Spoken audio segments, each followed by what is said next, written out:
I'm the chair of this committee, and I'd like to get underway by acknowledging that we are in various locations on the territory of our local First Nations communities, and we thank them and acknowledge their stewardship over the millennia. I would also like to note that a number of us will be attending an event this evening that I think is near and dear to many of our hearts. So I would ask that we all collaborate to be efficient in our deliberations and in conducting the community's business today. I don't think there will be any challenges in wrapping up this meeting, and plenty of time for us to all make that event. And also note for those watching that we will be voting by show of hands on the screen. So if you raise your hands, and I will be attempting to read out, if it's close, the opposed votes, if there is any. And with that, I'd also like to note that prior to getting underway, that for those of you that may have questions about items on today's agenda, that you please submit them in writing to legislativservices@cbrd.bc.ca. And with that, I would like to move to the agenda that has been published. Oh, I've got Ms. Harrison. Yes, Ms. Harrison. Thank you, Mr. Chair. There is one supplemental item to report R2 in regard to application number DVP 20G01. Thank you, Ms. Harrison. Everyone has had that distributed to them in advance, I believe. I turn to Director Smith. Thank you. I'd like to move R12 or R13 to be prior to R12, please. Well, we can contemplate that, I guess. It would be the will of the committee. Generally, I've had some discussion with our legislative services folks as to the appropriateness of this even being included on the agenda, but I would turn to the committee. It has been moved by Director Smith that it be reordered. That's generally the prerogative of the chair for reordering, but it looks like it's moved by Director Smith. It's seconded by Director Wilson. So we have the agenda to be considered, the agenda to be approved as amended. Moved by Director Acton, seconded by, I guess. No, excuse me. You have a question, Director Acton. Why don't we just put them together then? Because if they're going to be, because I think there's a bit of an issue here if we put it before. So if Director Smith is not happy with it coming afterwards, why don't we just bundle them together? Well, you bring up a valid point, and the purpose of directors' reports in general are to bring items of new information and the likes to the board, actually, not to committee. It's generally not it's not on the committee agenda, and given that we don't generally bring forward reports to counter or to argue or debate items on the agenda, staff reports, I'm more inclined to recommend that we do as Director Acton has suggested, is that those two items be combined because they are essentially a debate on the same matter. So we have had an amendment moved and seconded, and I guess the appropriate thing to do is, if you like the notion that Director Acton has put forward, that you could vote to either approve the agenda or approve the amendment, and we would move it forward, or if you defeat the amendment, then we would proceed, and I would, under the chair's prerogative, combine the two items for discussion. Is everyone clear on that? Everyone's clear. So I will call the question on the amendment. All those in favor? Are those opposed? Director Morrison, Nicholson, Kuhn, Haim, Yanni DiNardo, Wilson, Smith, and Acton. Did you have your hand up too, Director Salmon? The motion's defeated. So we'll move that the agenda be approved as it's been published with the supplemental, and we will add those two. We will consider those last two items together. Director Smith. everyone to know that I followed the direction that I was given by staff with regards to the report. Thank you. Thank you. Can I have a motion to approve the agenda as published with the supplemental item? Moved by Director Yanni DiNardo, seconded by Alternate Director Haim. Is there any further discussion on the agenda adoption? Seeing none, I'll call the question. All in favor? Are there any opposed? I see none opposed. That motion carries. The next item is 2, adoption of the minutes, and we have 2 sets of minutes. So we have M1, and the resolution is that the minutes from the Electoral Area Services Committee meeting of July 15th, 2020 be adopted. Do we have a mover? Moved by Director Yanni DiNardo, seconded by Director Acton. Any discussion? Seeing none. All those in favor? Are there any opposed? None opposed. That motion carries. M2. Recommendation is that the minutes of the Special Electoral Area Services Committee meeting of July 29th, 2020 be adopted. Do we have a mover? Moved by Director Smith, seconded by Director Acton. Any discussion? Seeing none, all those in favor? Are there any opposed? I see none opposed. That motion carries. Ms. Harrison, do we have any business arising from the minutes that I'm not aware of? Thank you, Mr. Chair. There is none. Thank you. That brings us to public input. So we have an opportunity for members of the public to provide input to directors on items on today's agenda. I believe that would be Ms. Legault. Have you had any submissions for public input today? Thank you, Mr. Chair. It's actually Ms. myself. Harrison. Thank you. And I have 2 items.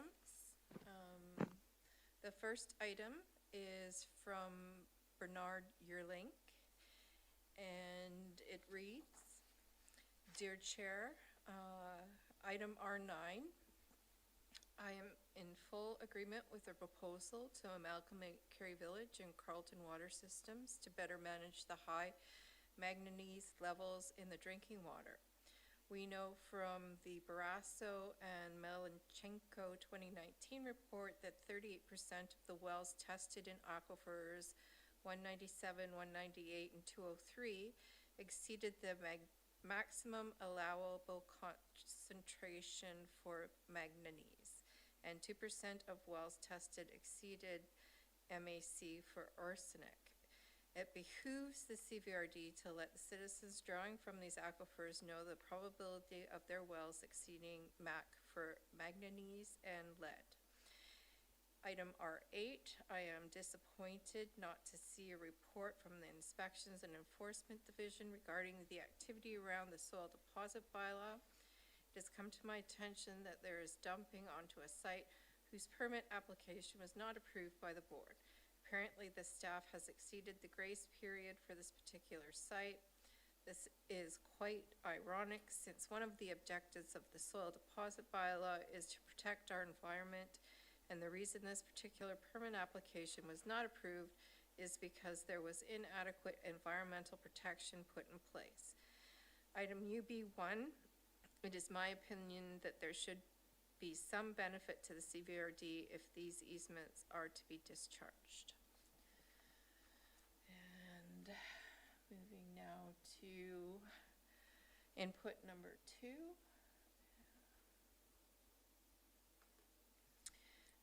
Input number 2 is from Mr. Cliff Evans, and it reads, Mr. Chair, I'm Cliff Evans from Shawnigan Lake. I noticed soil deposit bylaw infractions on a drive up Stebbing Road and Goldstream Heights Road this week.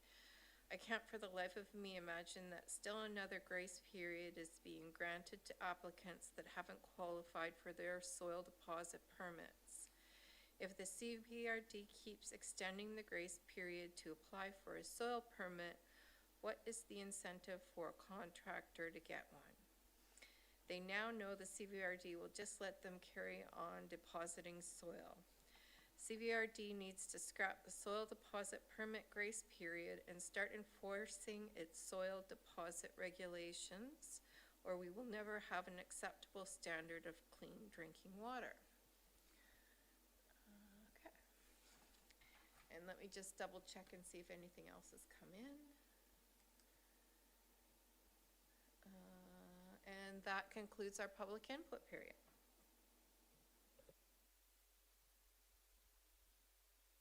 And the mic's on. Thank you, Ms. Harrison.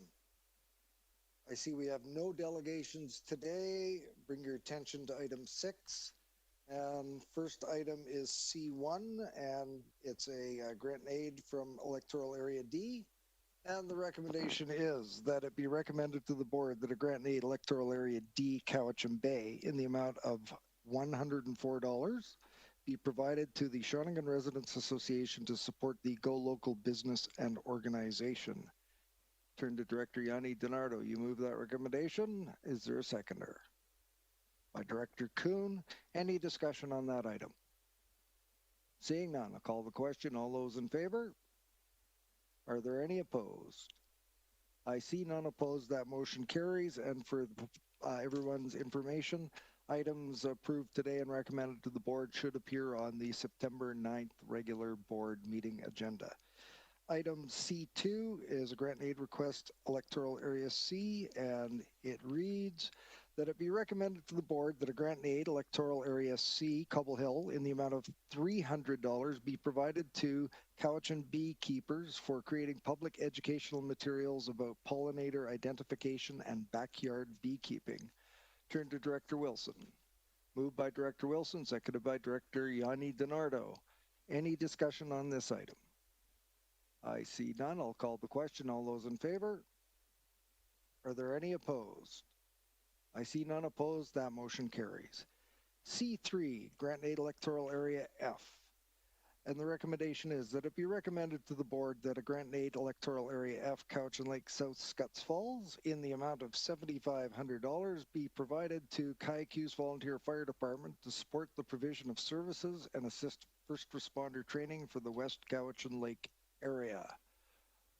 Moved by Director Yanni DiNardo, seconded by Director Kuhn. Any discussion on this item?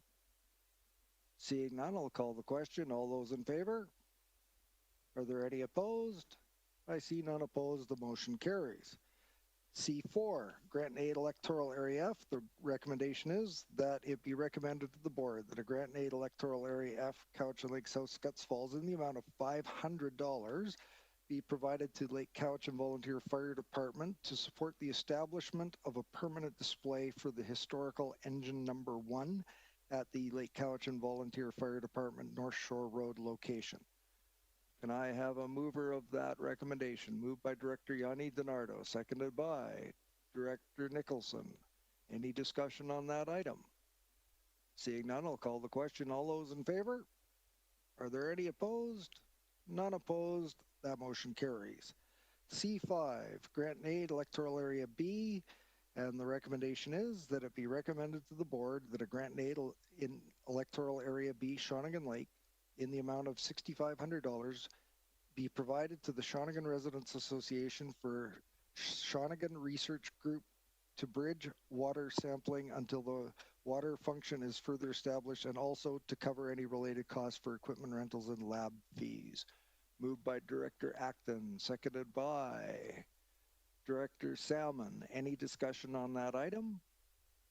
I see none. Call the question. All those in favor? Are there any opposed? I see none opposed. That motion carries, and that concludes the correspondence section of the report. Is there any information items? Seeing none. Nothing from Ms. Harrison. You jumped on my screen to another location. Thank you. We are now in reports, and my understanding is that we have an applicant present for this report. So if they could be brought in from the waiting room. They are in the meeting. Thank you. Thank you. So just for everybody's information, the process that will follow here is Mr. Limshu will be presenting the application, and there will be opportunity for directors to ask questions of staff.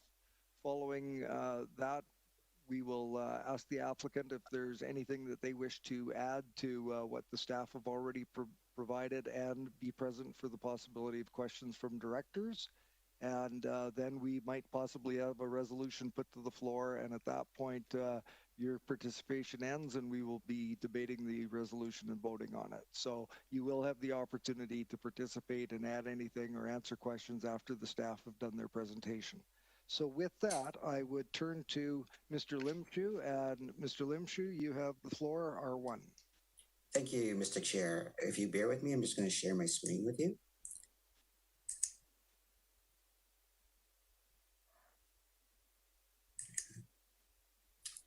Hopefully everybody can see that. Oops. There we go. So item R1 relates to application number DVP 20E06. The property is located at 4681 Sahtlam Estates Road. The property currently contains a the purpose of the report is to present a development variance permit application for the subject property. The property currently contains a single-family dwelling and accessory building, which is used for a home-based business vehicle repair. If you bear with me, I'm just going to give you a bit of a history here. Back in July of 2018, the property was rezoned to allow for the creation of one additional lot. Following the successful rezoning of the property owners applied to subdivide the property and are currently working through the subdivision process. They've recently obtained a development permit to accommodate the proposed subdivision. Through discussions with staff have encouraged the applicants to apply for the development variance permit to address the non-compliant building and business as it brings the property into compliance as is best practice when dealing with a subdivision application. The accessory building currently is approximately 178.1 square meters in size. The bylaw allows for a maximum size of 100 square meters. The other part of the variance addresses the home-based business regulations. The applicants are requesting to vary the regulations to permit 4 outdoor parking spaces to accommodate the existing business. In addition to that, the variance also would allow for 3 enclosed service bays within the existing accessory building. The purpose of the DVP application is to recognize the existing oversized accessory building and to address the specific home occupation regulations. As you see in front of you, the site plan indicates the general location of the business. I'd just like to point out that the business did exist prior to the applicants making submission for rezoning. And it was actually identified through the rezoning process as well. In accordance with our practice, we did send notices out to adjacent property owners within 60 meters of the subject property. And to date, we have not received any correspondence from any of those adjacent property owners. With that, I will open up for questions. Thank you, Mr. Limshu, and I'm sure you're lowering your screen now as we speak. Thank you. I see Director Yanni Denardo with her hand up. Thank you, Mr. Chair. Through you to Mr. Limshu. My question is, I'm very supportive of home-based businesses and such, but is there any protection environmentally because this home-based business, or can we regulate any of that or have that in rezoning for like oil catchment or anything because of the business of car repair? Mr. Limshu. At this point in time, the business has been ongoing for a number of years, and staff has been out there to look at the property. And based on our visual inspection, it appears that the property owners have been conducting their business in good order. There does not seem to be any obvious issues related to spillage or contamination on the site. The site is kept relatively neat for the nature of the business on site. it is my understanding that the applicants have been very conscious about ensuring that the environment, the surrounding environment, is protected, as it is their home as well, and they've been on the property for a number of years. So, I think they're very conscious of not only the fact that the lands are their home. They're also conscious of the fact that they want to ensure that they're not in the bad graces of their neighbors. That's really good that they've been very conscious about that. I just wonder if it was so, anything that is set up in the rezoning for what if another person purchased the business and they're not quite as conscious as the current owners are now. I'm not aware of any covenants on title. However, I'll defer to the staff planner, Sheila Herrera. Perhaps you can provide further insight on that question. Ms. Herrera, where might you be? There you are. Welcome. Thank you, Mr. Chair. I'm not aware of any formal agreements that are in place for environmental protection, with the exception of the riparian regulations that apply on the property. Ms. Director Yanni DiNardo, a follow-up? No, I'm just in general concerned of automotive and not having any kind of some type of protection or something on. I mean, I know that we have worked on that in Area D, and there has to be a few different things, but I'll look to the area director. She might know more about this. Well, and I think I can jump in here, and perhaps Director Nicholson could fill in any gaps that I might leave. But being in attendance at the public meetings and hearings and the likes, this is a business activity, a home-based business activity that is broadly supported in the community, and that I do believe that when the rezoning took place and the plans were laid out, it was a long-running established business that was well received in the community, and that it's understood to be a well-run and well-loved business in the community, and I think that any of those types of concerns were addressed at the rezoning for the purposes of what we have here, a development variance permit. I'm glad to see that the applicants have come in the door to legitimize what business activities and buildings and the likes they have on the property, and that was one of the concerns that was raised during the rezoning process, and it's good to see that they're in and engaging in the process. So that's my understanding to this point. Director Nicholson, do you have anything further to add? Remember, we're at questions for staff at this point. Okay, nothing further from Director Nicholson. So any further questions for Mr. Limshu or Ms. Herrera? I see none, so I will ask the applicant, do you have anything that you would like to share or add in addition to what you've heard and what's been presented by staff at this point? Thank you. I myself am very aware of the drinking water and things like that. My well is on the property, and so I am very concerned. With antifreeze oil, excuse me, are always a concern.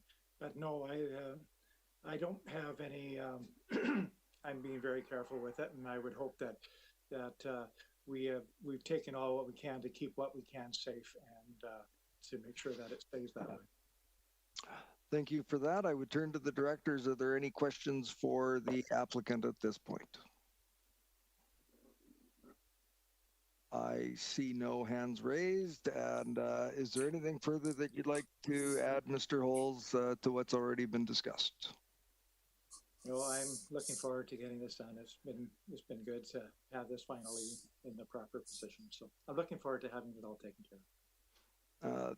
Thank you very much. So I will turn to the director for the area. Director Nicholson, what is your inclination at this point? I'd like to move the recommendation. Is there a seconder? Seconded by Director Wilson, and the recommendation is that it be recommended to the board that development variance permit number DVP 20E06 for PID 000528064 be issued. Is there any further discussion on this item? Seeing none, call the question. All those in favor? Are there any opposed? There's none opposed. The motion carries, and that will go forward to the board for the 9th of September. Thank you, Mr. Holes. Thank you very much. Thank you very much.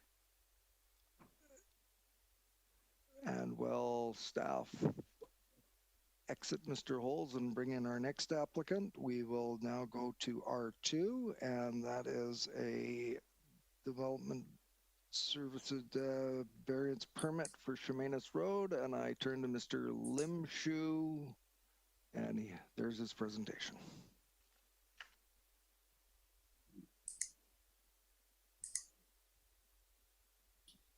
Item R2 relates to application number DVP 20G01.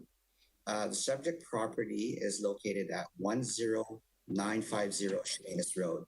I should point out that in the report package, there was a typo in the report and reference property address 10940.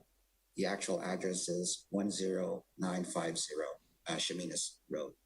The resolution, this typo does not impact the proposed resolution, nor does it impact the content of the report. Just before you proceed, Mr. Limshu, so are you saying that the recommendation in R2 with the PID number is accurate then? It's correct. Thank you. Proceed. The purpose of the report is to present a development variance permit application for the construction of an overheight accessory building located at 10950 Chemainus Road. The proposed garage requires a variance to increase the allowable height of an accessory building under the code from 6 meters to 8.5 meters. The owner is requesting the variance so as to maintain architectural consistency between the existing dwelling and the proposed garage building. So these are illustrations that give you a sense as to what the proposed accessory building would look like. And really and truly what we're talking about here is maintaining the look and feel of the pitch of the roof so that it matches with the existing dwelling. As noted in the staff report, staff considers the proposed variance minor in nature.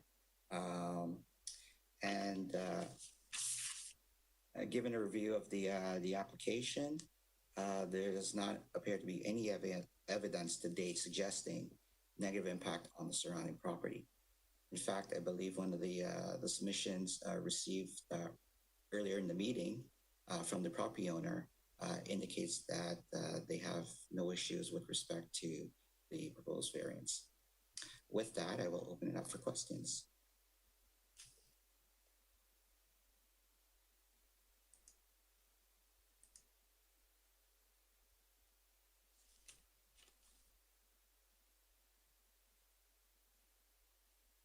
Mr. Chair, your microphone is muted. Thank you. Just so that the applicant is aware, we will be having questions from the committee members to staff first. Upon completion of that, we will give you the opportunity to present any additional information that you'd like to, if you do, and to receive questions from committee members if they have questions for you. We'll proceed to a resolution and we'll vote then. So with that, I would ask if there are any questions for Mr. Limshu or the planner on the file. Director Smith. Thank you. I just have a question regarding the additional height. It looks like there's a door coming off of there with a little deck. Is this also for additional dwelling space in that area?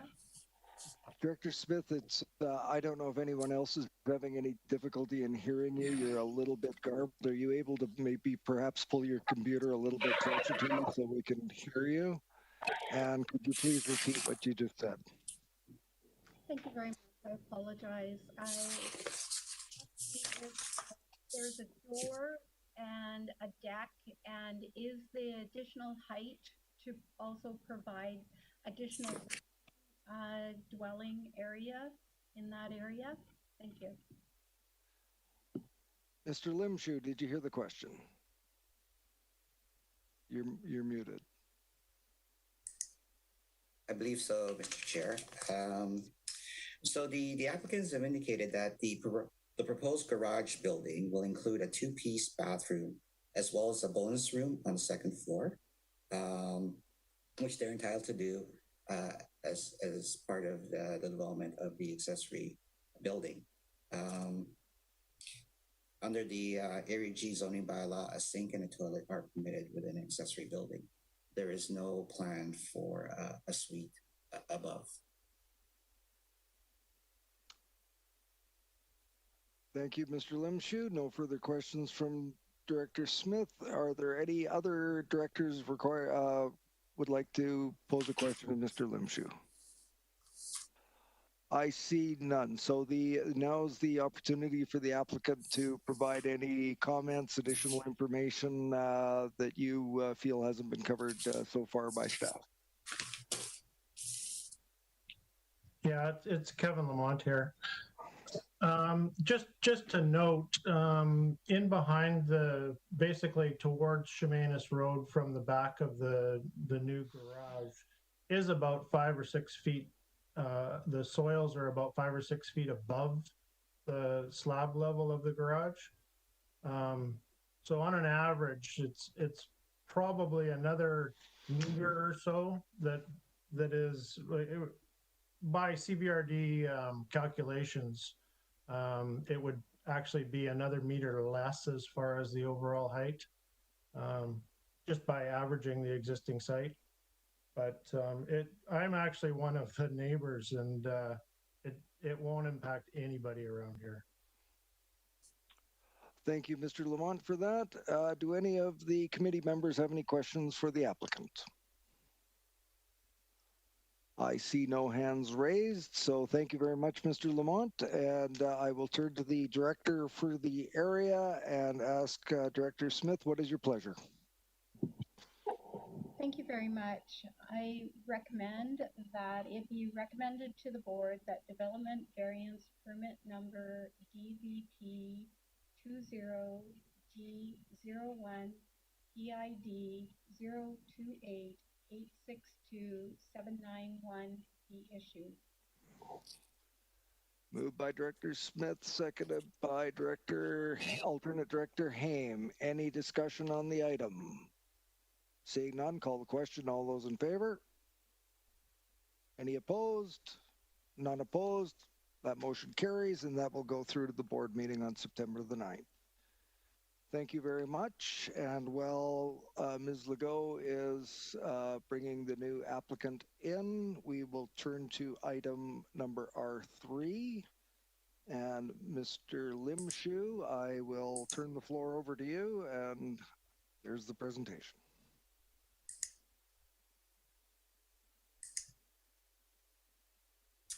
Item R3 relates to application number DP20E15. The property is located at 2940 Jacob Road. The purpose of the report is to present an application for development permit subject to the Coxsila Development Permit Area Guidelines of the Electoral Area E and part of F Cauchin Coxsila OCP, plan number 1490, to allow for the placement of an enclosed fabric structure on the subject lands. The building being proposed is required for storage, dry goods only, for operational requirements. The building will also act as a deterrent to theft, damage, and a way to improve the aesthetics of the property. So as you can see, the plan to the left basically provides a general location of the subject property. The aerial photo to the right gives you an indication as to what's on the property currently. So as you can see, there's outdoor storage currently occurring on the property. should the development permit be approved, the structure would basically cover most of, if not all of the materials that are currently being stored outdoors.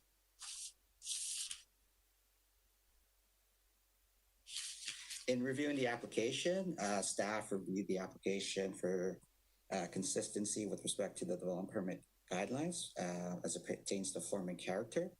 As outlined in the staff report,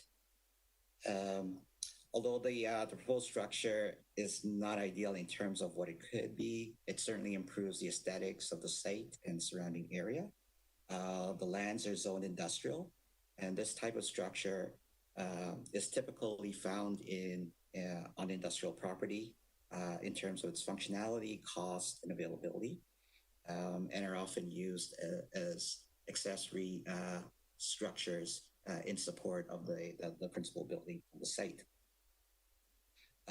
Through the process, the applicant is also prepared to improve the existing landscaping on the property. Currently, if you were to drive by the subject site, there is no real landscaping to speak of along the front. Through this process, the applicant is prepared to provide some landscape enhancements along Jacob Road. So with that, I will open it up for questions. And while we wait for there it's down, just for the applicant's information, we will be taking committee members' questions to staff. When that's completed, you will have an opportunity to add any additional comments that you would like and to take any questions from committee members if there are some, and then we will go to a resolution. So at this point, I call on committee members. Do you have any questions for Mr. Limshu at this point? I see no hands raised. So, Director Nicholson. Thank you. It just occurred to me that we had an application about a tent structure last EASC meeting, and it just occurred to me that there was quite a detailed landscape plan, but I don't see, how are we going to ensure that the landscaping part of this happens? Mr. What's the question? How do we ensure that the landscape occurs? Correct. Did you hear that correctly? So the applicant did submit a landscape plan, and it's included in the draft development permit package. But in terms of ensuring that applicants follow through on the landscape plan, we do require a security for the landscape works. In the staff report, we identify $2,000 security for the landscape work along the front of Jacob Road. Director Nicholson, follow up. Thank you. Could you point me to that landscape information through the permit? I don't see it. Okay, so if you were to look at the draft development permit document, yeah, it is Schedule C of that document.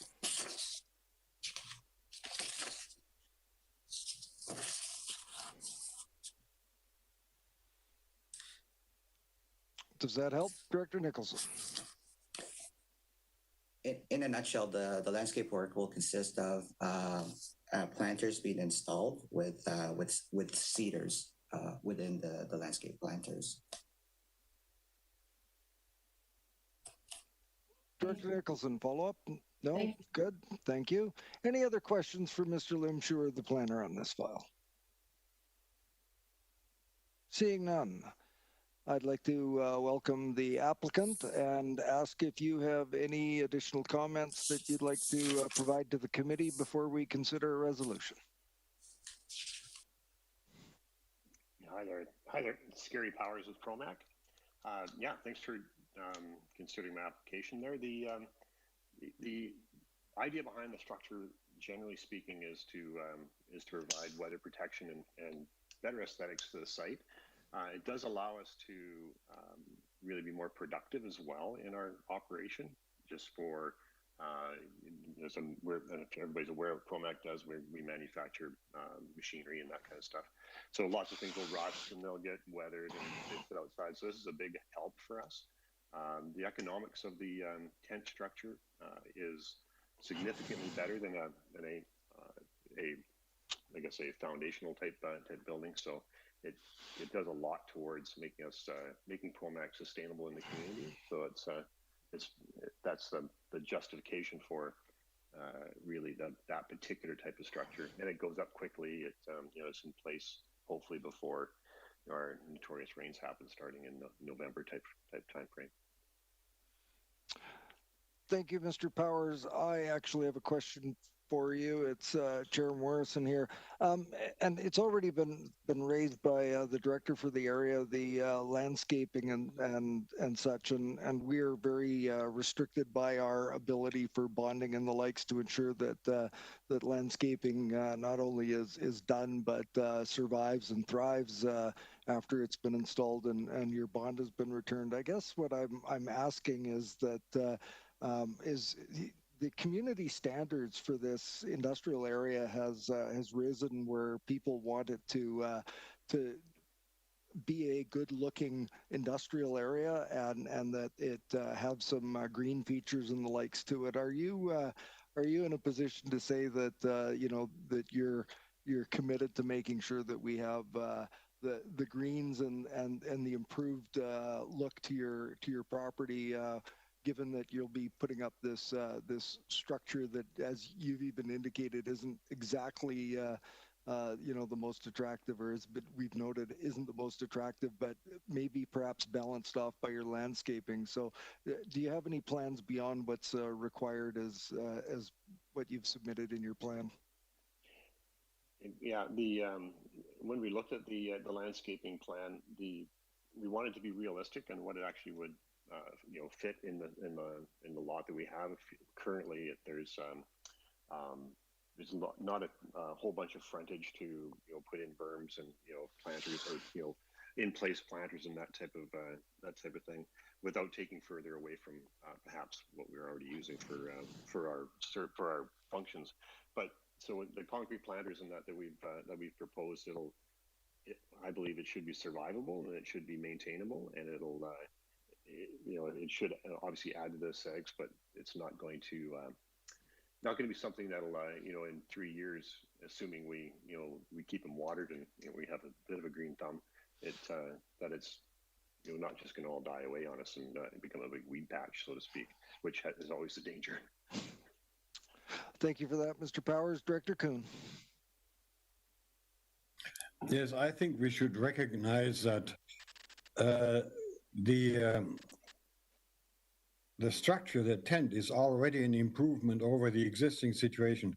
So let's not get carried away with trying to clobber the applicant into more improvement and more improvement. He's already improving the property, and I think that's plenty. Thank you. Thank you, Director Kuhn. Are there any further questions for the applicant? Seeing none, thank you very much, Mr. Powers. I will turn to the director for the area. Director Nicholson, what is your pleasure? Move the recommendation. Seconded by Director Wilson. Any further discussion on this item? I see no hands. I'll call the question. All those in favor? Are there any opposed? I see none opposed. The motion carries. That will go to the board meeting on the 9th. Thank you, Mr. Powers. Thank you very much. We now turn to item R4, development rezoning application for Whitecap Place, and I turn to Mr. Limshu. Mr. Limshu, just before you get started, you may have to, I realize you're struggling to get papers in hand and move. You may have to mute your mic as you search for papers. There's a lot of background noise when you're shuffling. So with that, please proceed and bring up the presentation. Thank you, Mr. Chair. I'll try my best.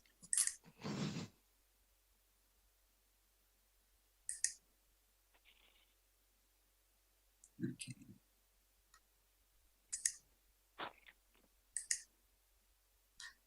Item R4 relates to application number RZ19G01. The subject property is located at 10591 Whitecap Place. The applicant is proposing to rezone the property from R2 to R2A to allow for an additional permitted use of an accessory dwelling unit. In addition to this, an OCP amendment is also required. The current policies within the suburban residential designation do not currently support accessory dwelling units on the subject property. So before I get started, I guess we're going to be back and forth and talking about secondary suites and accessory dwellings. So I just want to make sure everybody understands the distinction between the two. When I talk about secondary suites, these are suites that are located within the principal residence. So they're part of the dwelling unit, existing dwelling unit. Accessory dwellings are suites as well. However, the difference is that accessory dwellings can be detached suites. So in summary, the current zoning allows for secondary suites. So these are suites within the principal dwelling. The applicant is asking to rezone the property to allow for accessory dwelling. The slide that you see before you is a site plan outlining the two buildings that are currently on the property. The larger two-floor building on the east side near the ocean front, and there's a smaller two-floor building on the west side. The eastern building was previously a single-family dwelling, which previously contained one dwelling unit on the main floor and one dwelling unit on the second floor. Building inspectors confirmed that the main floor kitchen has been removed and decommissioned so that the main floor could be used in accessory dwelling space. The second floor of the eastern building has not been renovated and remains a dwelling unit. The western building was constructed back in 2010 as a detached studio with a building permit that only allowed for two plumbing fixtures, which were the toilet and the sink, and no kitchen. The western building has since been renovated and used as a dwelling. The proposed zoning amendment would allow the applicant to be issued a building permit for the western building as the primary single-family dwelling, and the older eastern building as an accessory residential building on the main floor, with the accessory dwelling unit being 74 square meters on the second floor.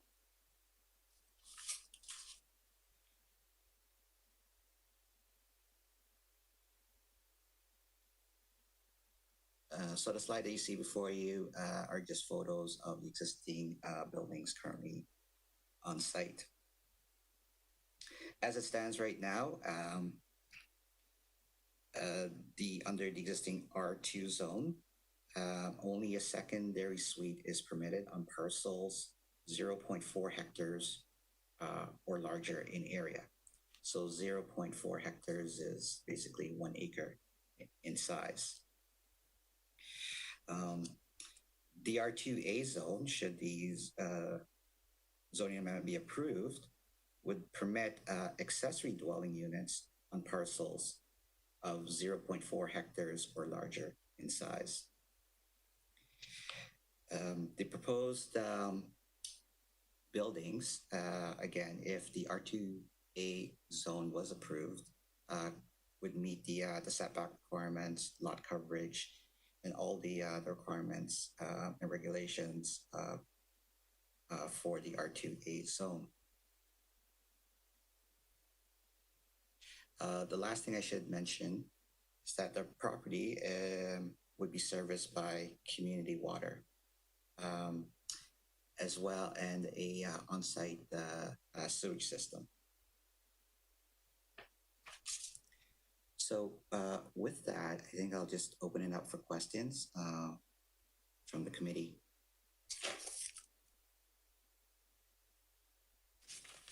Thank you, Mr. Limshu. I don't believe we have an applicant present for today's or for this application, and We I do have will an turn- applicant present. Oh, we do have an applicant present. Okay, excellent. Thank you.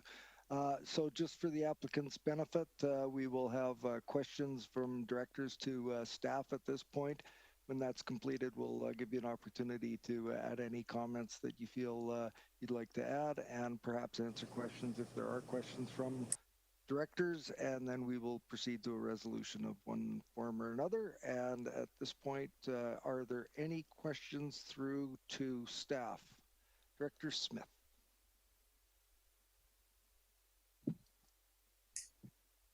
Through to staff, is there just one septic system or two septic systems on this property? Mr. Limshu. I will defer that to the file planner. I just don't recall off the top of my head as to whether or not there's one system or two. And who's the planner on this file? Oh, sorry, that's Emily Dixon. Ms. Dixon.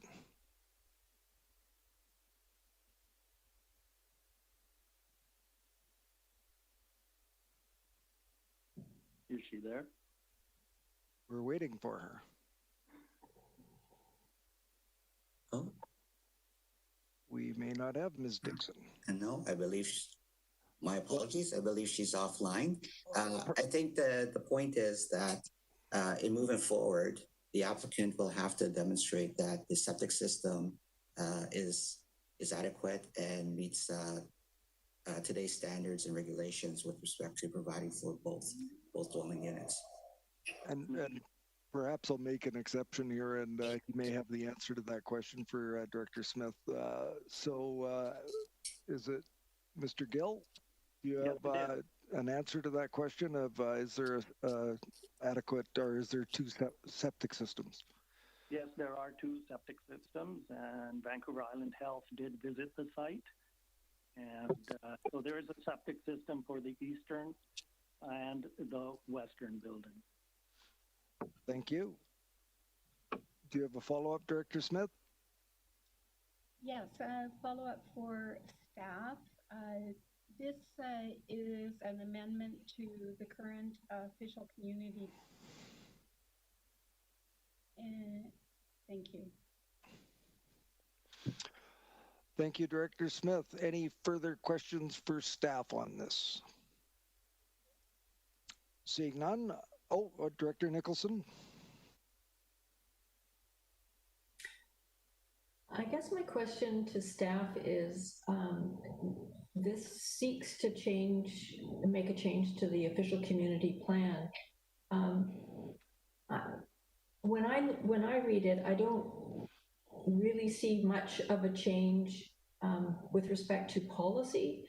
So could you explain how much of a change that, I mean, the official community plan the community has agreed to?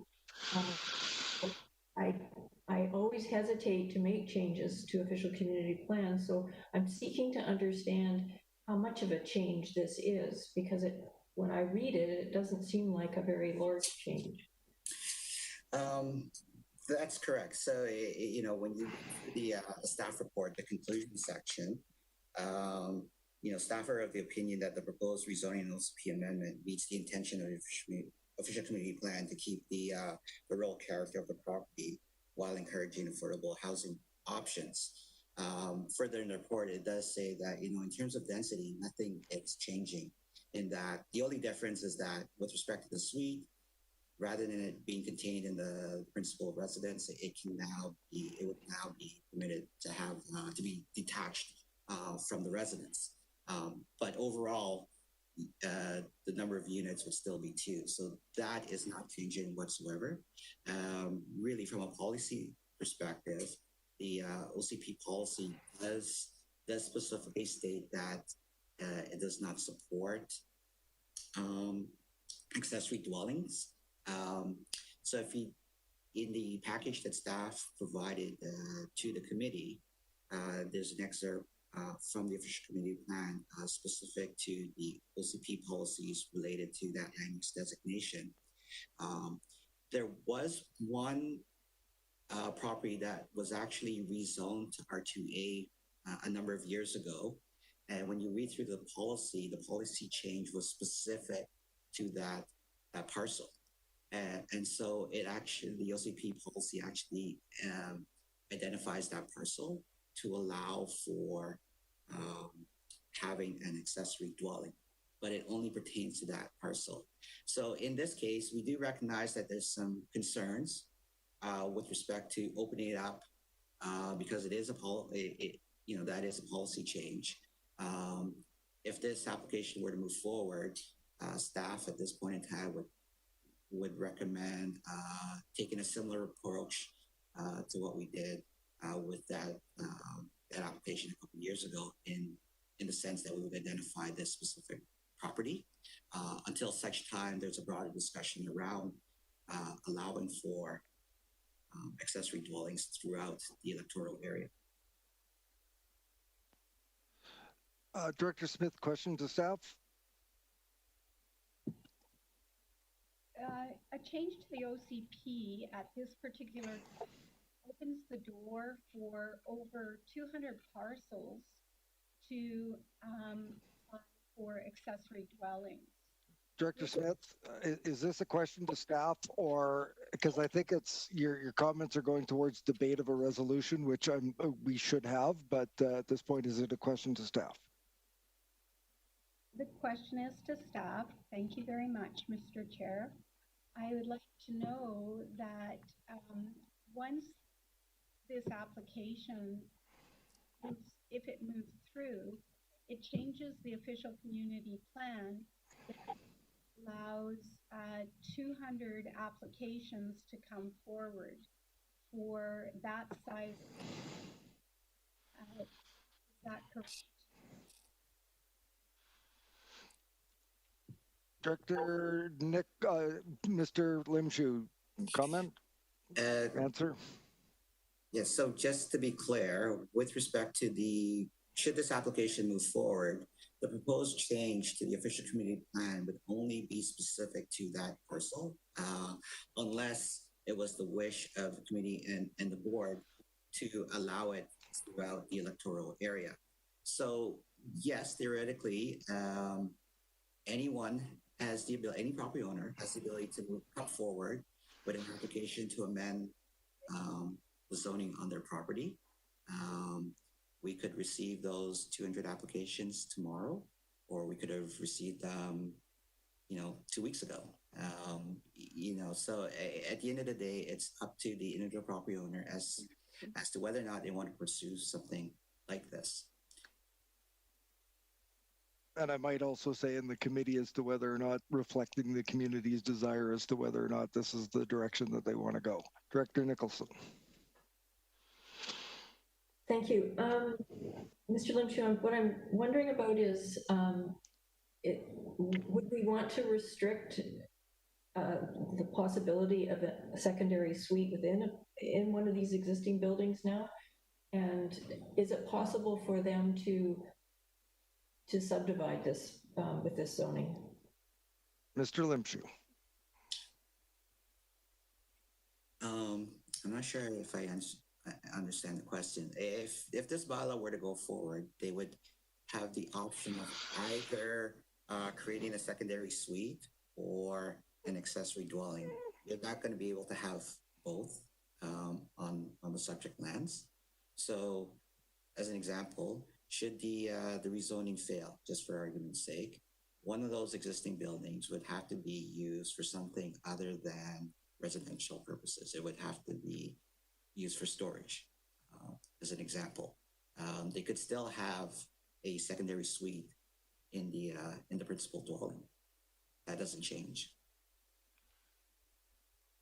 Thank you, Mr. Limshu. Any further questions for Mr. Limshu? Director Nicholson, a follow-up. Well, my other question was, is it possible with this zoning for them to subdivide if there's two residences, they subdivide? The possibility of subdivision relates to the minimum parcel size under the zone. And unfortunately, I don't have the zoning bylaw on my fingertips, but if they can meet the minimum parcel size and all their requirements for subdivision, then they would have the opportunity to subdivide. I suspect that the fact that they're going through the rezoning application, that opportunity does not exist currently. Director Kuhn. I move to staff recommendation number 1. We have a mover of the recommended resolution. Is there a seconder? Motion. Oh, was that a late second by Director Acton? Director Acton, I was about to call this for failing for lack of a seconder, but you're seconding that motion.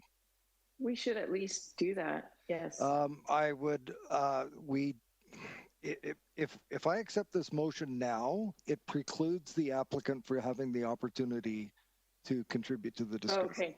Yes, let's not. But if it fails, does that mean it won't? That's what I was worried about. If it fails, does that mean? I'm going to go to Director Kuhn to hold off on a resolution at this point. Okay, thank you. Will you hold off on your resolution? Thank you. Seeing no further questions for staff, I would like to call on the applicant. Do you have anything to add to the conversation? I'd just like to ask a question. In what year was the property zoned on a one-up basis to R2A?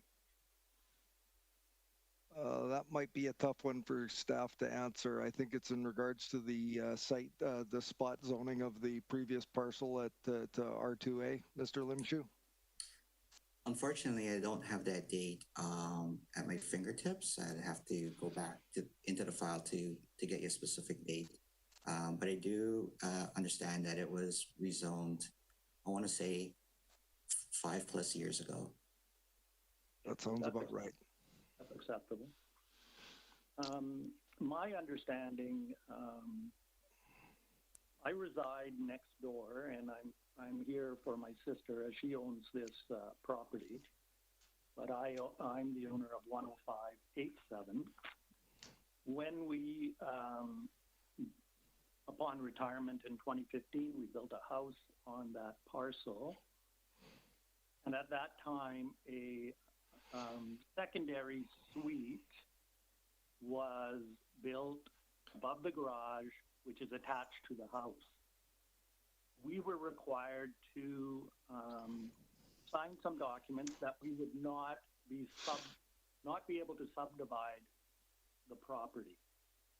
So I believe that for the parcel in question, I don't think subdivision will be allowed because the size of subdivision has gone up considerably. When we did subdivide this original property, we were able to subdivide 1 acre, approximately 1 acre oceanfront lots, but now I think we're up to about 2.5. So I just provide that for the committee's information. Other than that, no further questions. Very good. Director Smith, question for the applicant, please. You have no question for the applicant. Now, at this point, Director Kuhn had queued up to make a Oh, I've got, what's Director Yanni DiNardo doing? Oh, I've got so just hang on for a second. Director Yanni DiNardo, did you have a question for the applicant? No, Mr. Chair, I thought you were moving on, and I had a question on the mover of the resolution.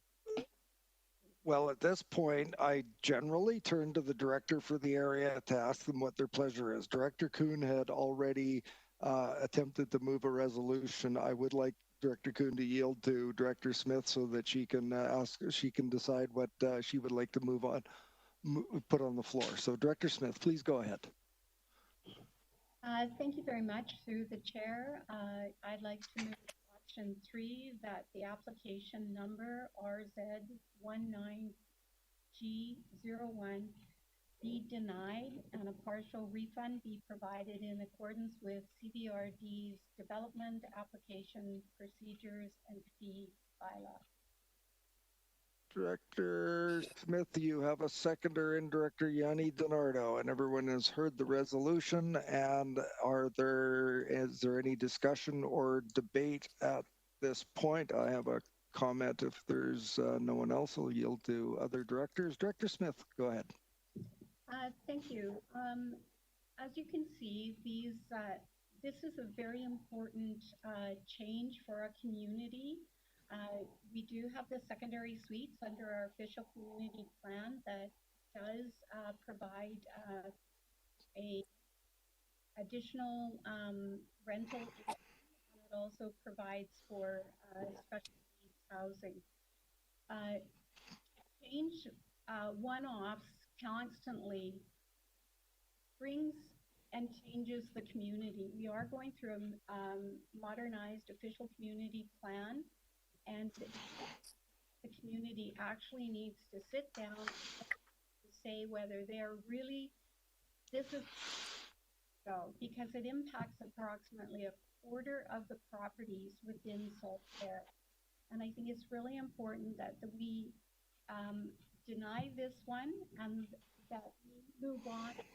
The community decide under the official community plan that will be coming forward.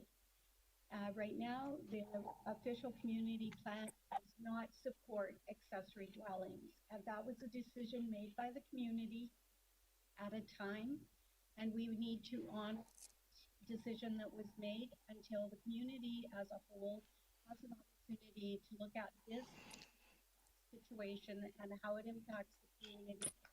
And I'd like to, I move that recommendation. Thank you. Thank you, Director Smith. I've got myself on the list. Is there anyone else that would like to speak to this resolution? And the resolution is to deny.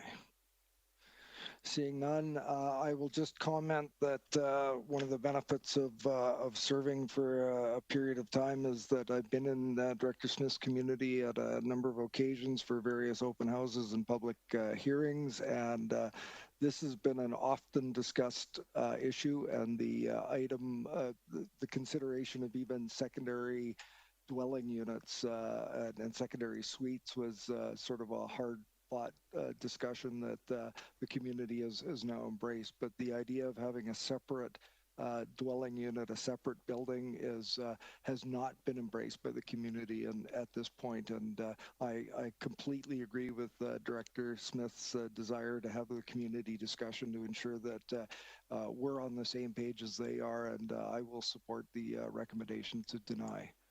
So with that, Director Nicholson to close.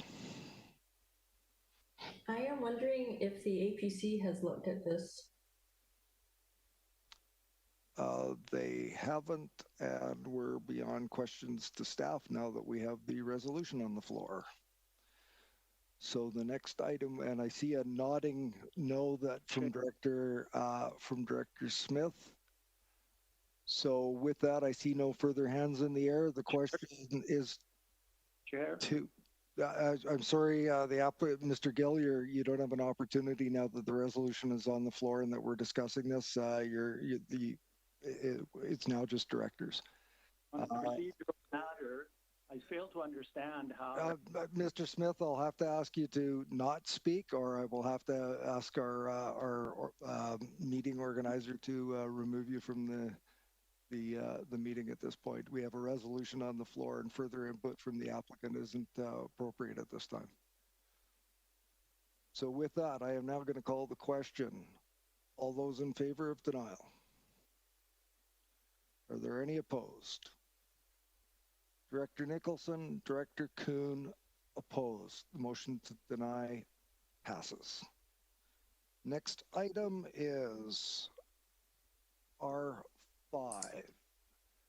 How's everybody doing? We've been more than an hour. I think we should take 5 minutes now. I think we're making good time on this, and actually we'll maybe make it 10. Everybody reconvene at those that have joined us for this item. That's correct. Thank you.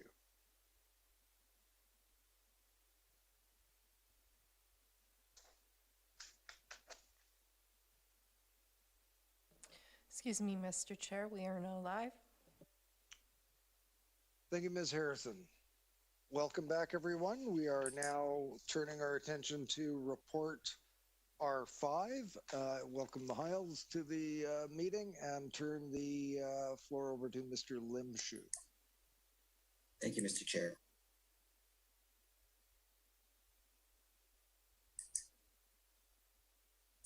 So item R5 relates to application number RZ18F01, Cowichan Lake Road.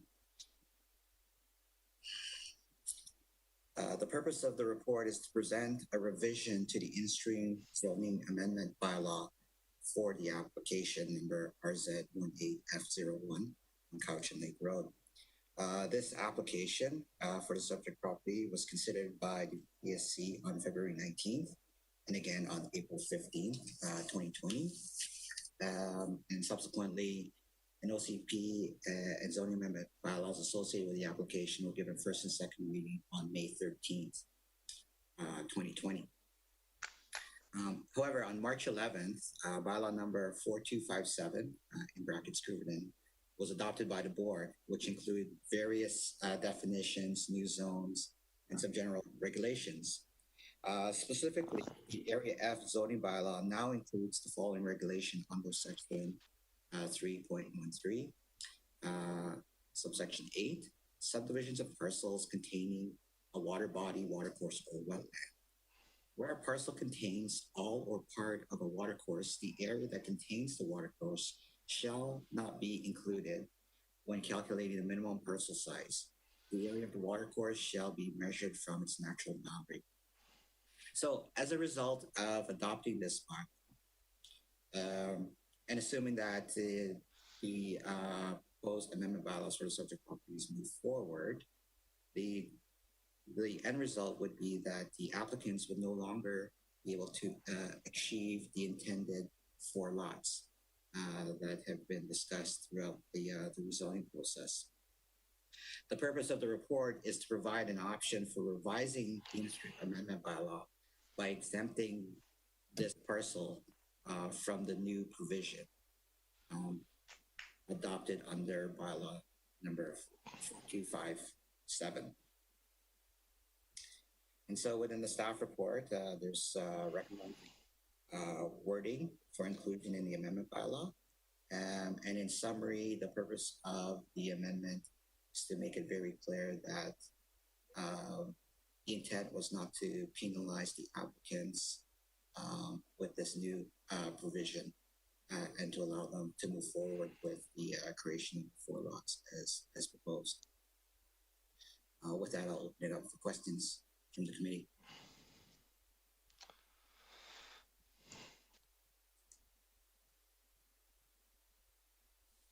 Any questions for staff on this?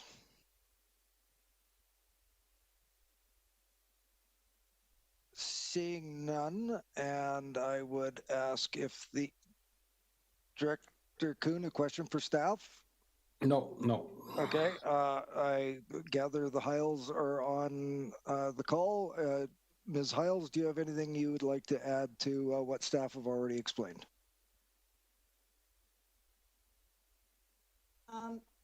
Not really.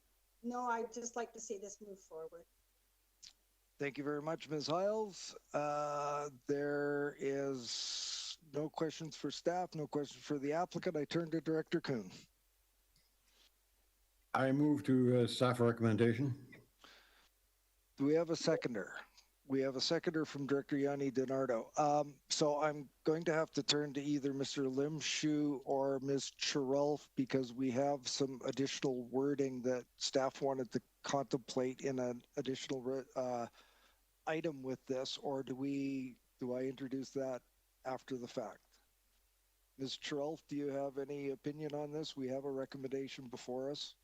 Should I just call the question on that and then discuss this separately? Okay, thank you very much. Any discussion? I will call the question. All those in favor? Are there any opposed? None opposed. The motion carries. So there's a little bit more to this story than meets the eye. I just wanted to share, and I will ask one of you to move a recommendation that I have. There was reference to the Couverton application, and it seems that there was some inadvertent drafting errors when the bylaw for Couverton was passed by the board. And the drafting error essentially was the inclusion of those items for not counting the wetland and riparian areas in the calculation for the overall lot size. That was an agreed upon provision for the Couverton rezoning. And in discussion with Mr. Tippett and myself and Ms. Chiralf, we've come to realize that that was never intended to be an Area F wide resolution, that it was only supposed to apply to the Couverton property. So with that, staff have recommended that while they're doing these amendment bylaws, that it would be an appropriate time to introduce a resolution that reads as follows: that it be recommended to the board that Electoral Area F zoning bylaw 2600 be amended to correct subdivision regulations that were inadvertently changed through bylaw number 4257 Couverton.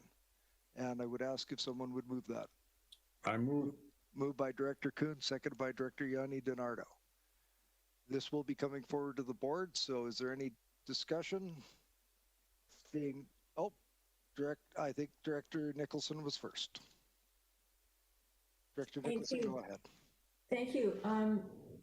Actually, the way it's written currently certainly strengthens the protection of wetland areas. And if you recall the Barnjum Road wetland complex, this is exactly the problem with the existing zoning regulation in Area E. It does not have this provision, and it really needs this provision because you quite often end up with lots, if you don't have it, that are actually too small to be particularly useful. And I think I don't think it is a step forward to remove this from the Area F zoning. And in fact, I'd love it to be added to the Area E as quickly as possible. Thank you, Director Nicholson. Director Smith.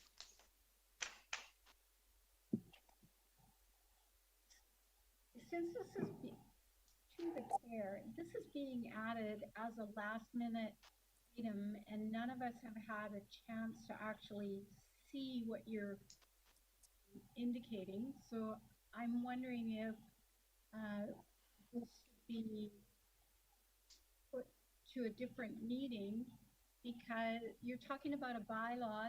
I don't have that bylaw in front of me. I haven't, so I'm just wondering how this is jumping in a spot where we haven't really had a chance to review those documents. Ms. Chiralf, would you like to take that, please? Or Mr. Limshu? I think we have Ms. Chiralf joining us. Okay. Yes, thank you. So it's really the, I believe, the pleasure of the chair if you'd like to introduce items to the agenda. However, as noted, there was a change to the zoning bylaw for Area F, which resulted with Couverton rezoning, and what the effect that it has had is to essentially change the policy for subdivision in Area F, which was never the intent. And so the recommended approach to proceed would be to fix the error that was made in drafting the amendment bylaw, and to address the issue of subdivision in relation to wetlands and watercourse protection during the discussion about harmonizing and modernizing zoning regulations. As an alternative to that, staff could bring a report back with some options around this type of subdivision regulation, but for expediency, our recommendation would be just to make the bylaw change now, and those bylaw changes could be made consistent with the zoning bylaws moving forward for Area F at the current time. Thank you, Director Salmon.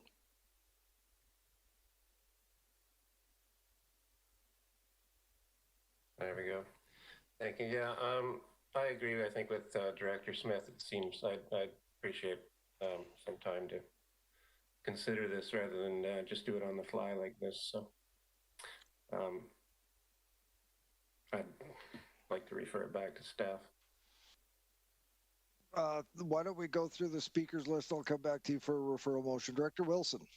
Thank you, Mr. Chair. Yeah, I'm of the opposite view. I think we should move this one forward, to be quite honest.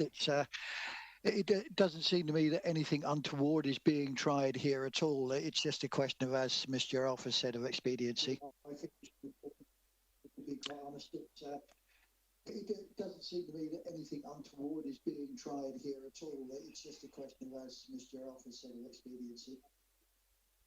Thank you. Somehow we had a really full sentenced echo on that one.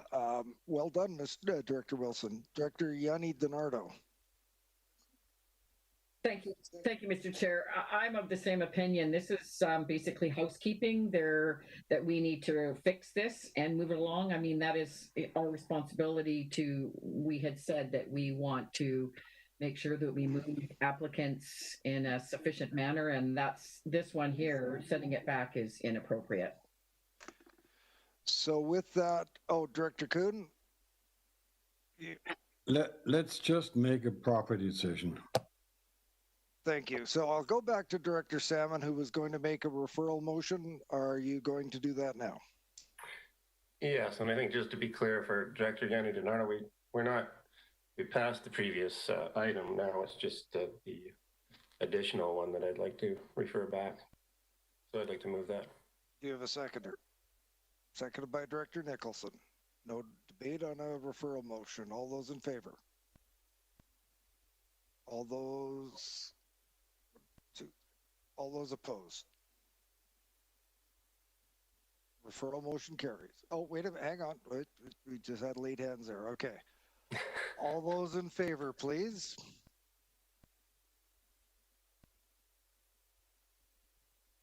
All those.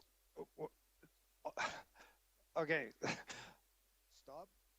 I'm going to call the question again because we got people waving off. All those in favor of referral, raise your hands. All those opposed to referral. Opposed. Morrison, Kuhn, Yanni DiNardo, Acton, Wilson. The referral motion fails. Question on the original motion. All those in favor? Any opposed? Haim, Nicholson, Salmon, Smith. Motion passes. Next item. R6. R6? Yes, R6. Mr. Limshu. Thank you, Mr. Chair.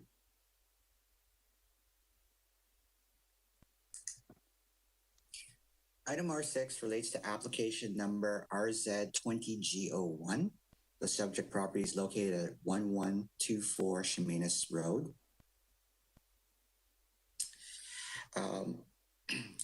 The applicant is proposing to rezone the property from R2 to R2A to allow for the additional permitted use of an accessory dwelling unit.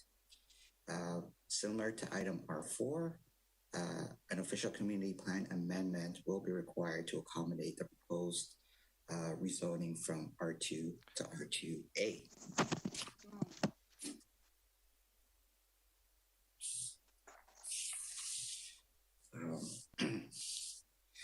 So just a brief background on the application.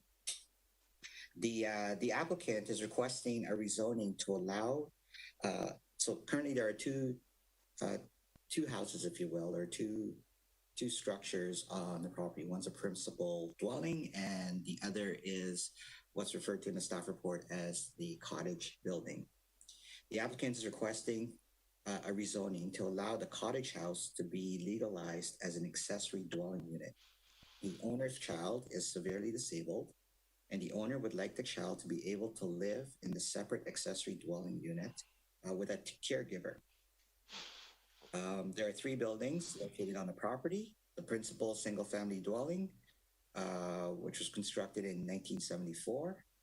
A second detached building, which was originally constructed, an originally constructed house, in quotes, cottage, constructed back in the mid-1950s. And the third building is a detached garage. The principal dwelling is the residence of the owner and is considered to be a legal dwelling permitted by the CBRD. The cottage has never received a building permit from the CBRD and is not considered a legal dwelling.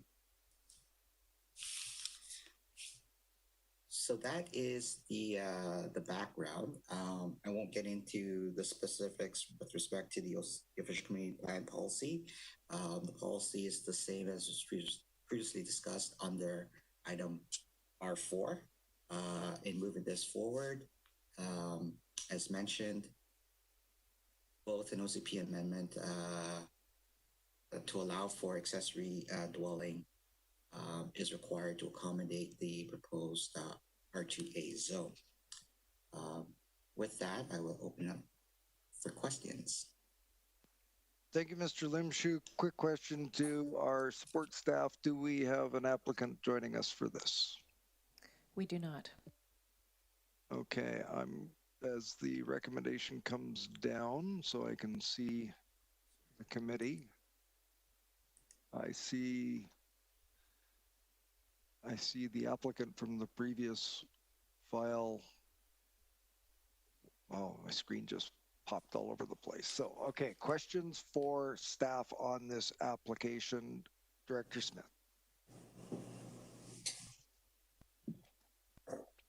I don't have any questions for staff. I think that we've had a good discussion in the R4 regarding accessory dwellings.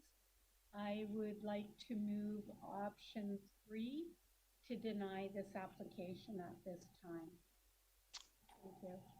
We have a motion from the area director to deny. I'm just flipping through to that part of the report. Is there a seconder for Director Smith's motion?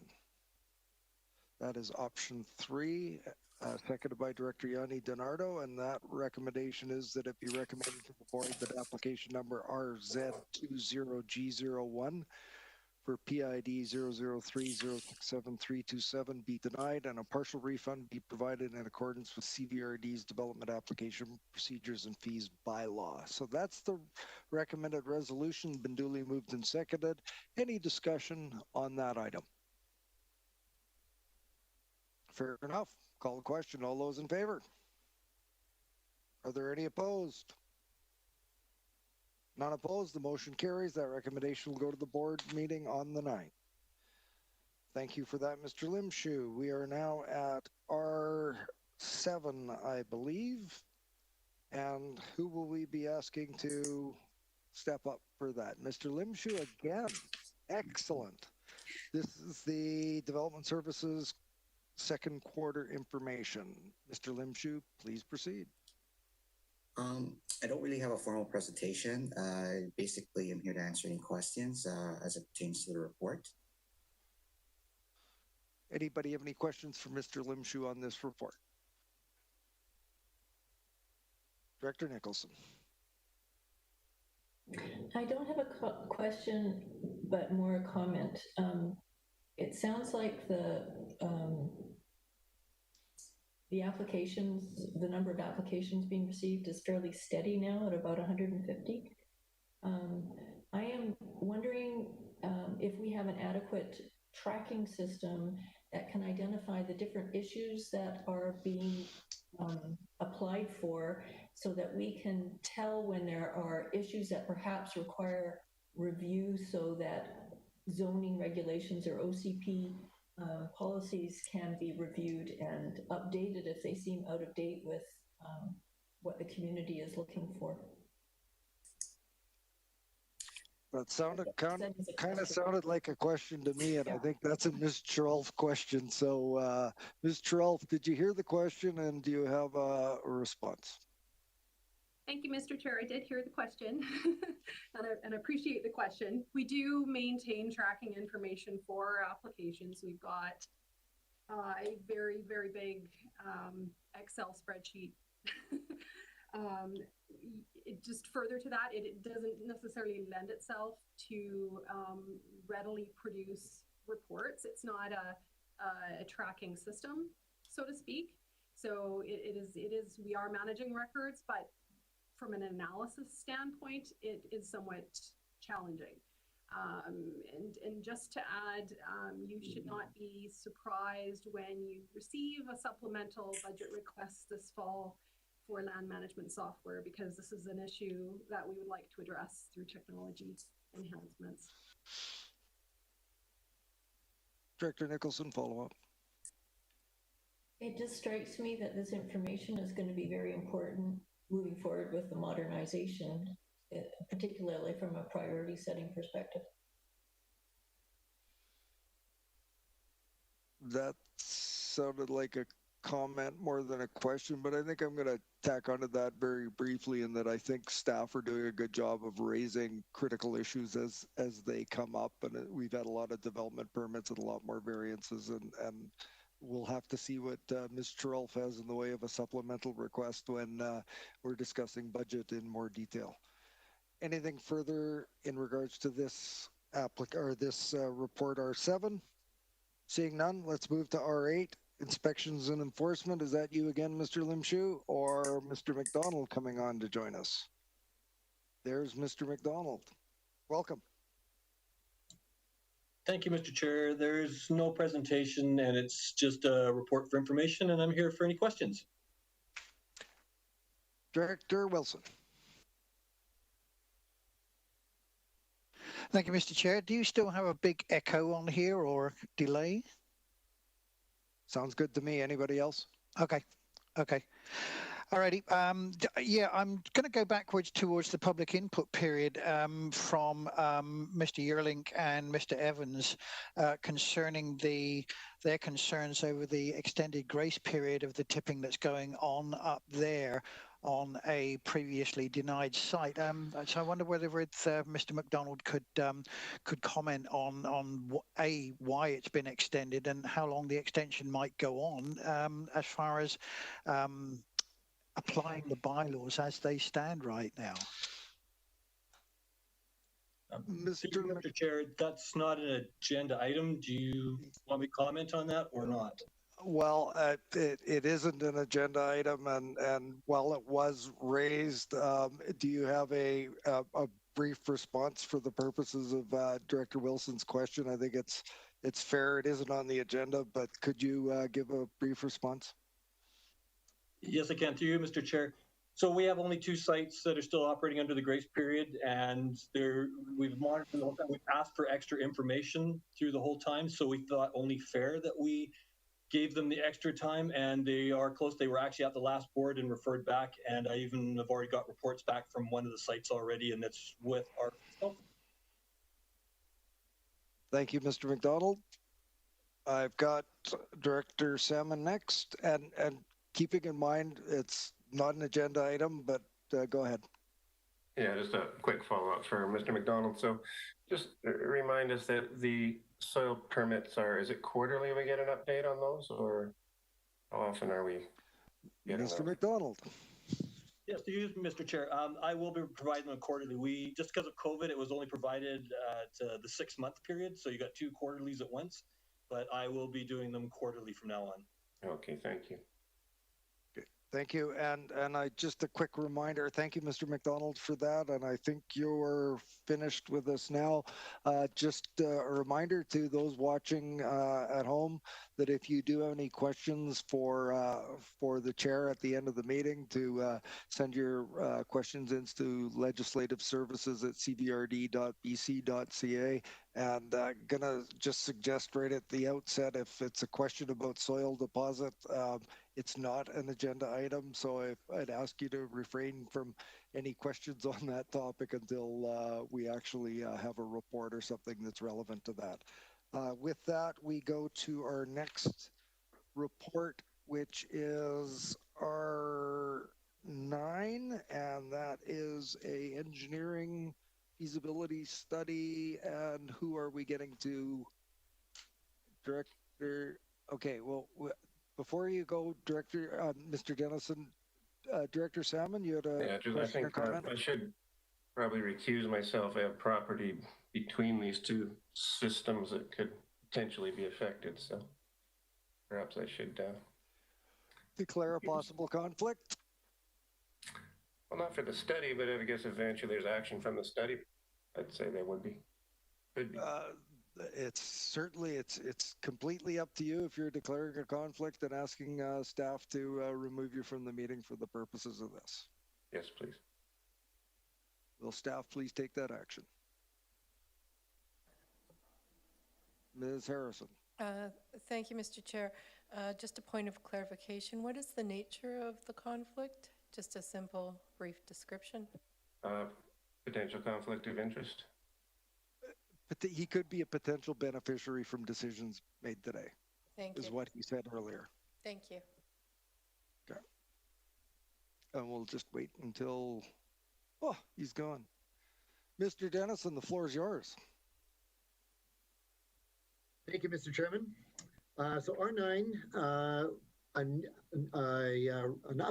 intake is coming up for infrastructure grants for small communities, which provides up to 100% funding for relatively modest-sized applications, not big ones, but moderate, sort of million-ish or so. One project we've identified is amalgamation of Kerry Village and Carleton water systems. Some of the problems we have that we think could be addressed through this is Carleton has high manganese, which the standards for which were recently changed last year, and now their manganese levels from one of their wells puts them in the maximum acceptable concentration range. So in other words, health concern. Carleton has no means to deal with the backwash from providing treatment for manganese, whereas Kerry Village will be part of the Mill Bay sewer system. Carleton is somewhat marginal on water supply too. It's dodgy. They have kind of okay, but also sometimes not okay. Kerry Village is obtaining a new well, which through an arrangement with the developer, which we anticipate will provide substantial extra water. And also in consideration of the ANOVA report, which strongly recommended amalgamating systems wherever possible. So what we're specifically asking for in this report is to allocate some feasibility study function funds, for which there have been no requests so far this year. We don't identify it. For $15,000 to provide a Class C estimate for the interconnection. We actually studied this a number of years ago in a report that's more or less been on the shelf. So we thought for $15,000 we could update that report, get a Class C estimate, and then potentially, if the board so deems, include this project in with our small system applications. Thank you, Mr. Dennison. Do we have any questions? Director Wilson. Thank you, Mr. Chair. It's just a quick comment to Mr. Dennison with his engineering staff, who does such a great job over there. And I'd like to thank him for using that well-known engineering term, dodgy. I haven't heard that one for a while. That Mr. Dennison's got a whole bunch of those good lines. Director Smith.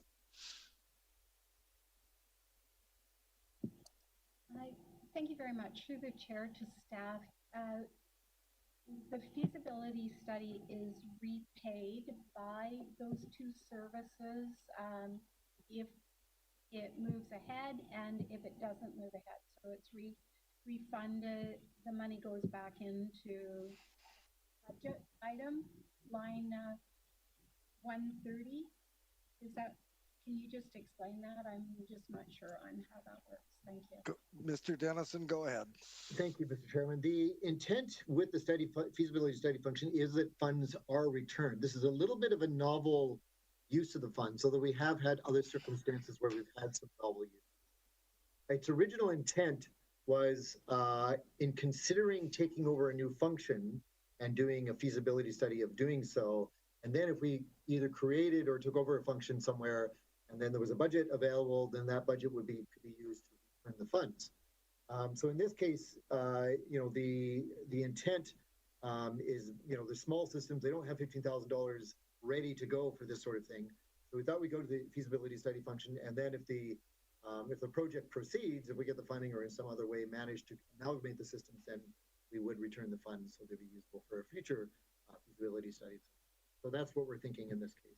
It's not the creation of a new service though, because it'll be an amalgamation. It's a little bit different than usual, but it's the same principle. And I think the other part is that if it isn't successful in proceeding, they aren't required to pay back, correct? That has been the history and the use of this function, yes. Yes. Does that answer your question, Director Smith? Thank you. And this is just a quick comment. This is why we have to make these kinds of decisions. You know, these are the types of things that are good bets that you know we're not going to authorize funding for things that seem like a bit of a flyer that don't stand a good likelihood of proceeding. And I think when staff come forward and make these recommendations, they're usually based on some pretty sound thinking. So with that, we have a recommendation before Director Smith. Yeah, thank you very much. Through the chair to staff, if they don't get a grant to move forward, would they still move forward with this ability good combination? Even if they don't get a grant, would they proceed with this? Mr. Dennison. Thank you, Mr. Chairman. I don't know at this point. It kind of depends on what the costing ends up being for trying to solve the problem for Carleton. If it ends up that in providing treatment and trying to deal with the backwash and everything else, we end up with expenses that are higher than the interconnect expenses, then we would propose that to the community, look for borrowing, and hopefully get their consent to do so. But we haven't gone through all that at this point, so I couldn't say for sure that would be, or even done that analysis. When we do this costing exercise, we'd have better information on that and could consider whether that would be feasible without a grant or not. You know, so it's a bit, or potentially find another water source for Carleton as well. But that's again, you know, high risk, and whether we'd be successful doing that or not, we don't know. So I would say that, you know, if it does make sense, we would propose it to the community and try and solve the problem that way. If not, perhaps wait for another round of funds available. There we go. Any other questions for staff? We do have a recommendation before us, and that is that it be recommended to the board that up to $15,000 be allocated from Function 130, Electoral Feasibility Studies, for a feasibility study on amalgamation of the Carey Village and Carleton water systems. Is there a mover? Moved by Director Yanni DiNardo, seconded by Director Wilson. Any further discussion on this item? Seeing none, call the question. All in favor? Are there any opposed? None opposed. The motion carries. Thank you for that, Mr. Dennison. I guess we've got a few of them in line for you now. So we go to report R10. Is that you, Mr. Dennison? It is indeed, Mr. Chairman. Thank you. Please Mr. proceed. Chair, if we could just recall Blaise Sermon, please. Oh, yes, that's a great idea. There it goes. I should probably recap. No, fair enough. Go ahead, Mr. Dennison, on the next item. All right, thank you. Staff are bringing forward a recommendation for a $3.7 million borrowing bylaw for Saltaire.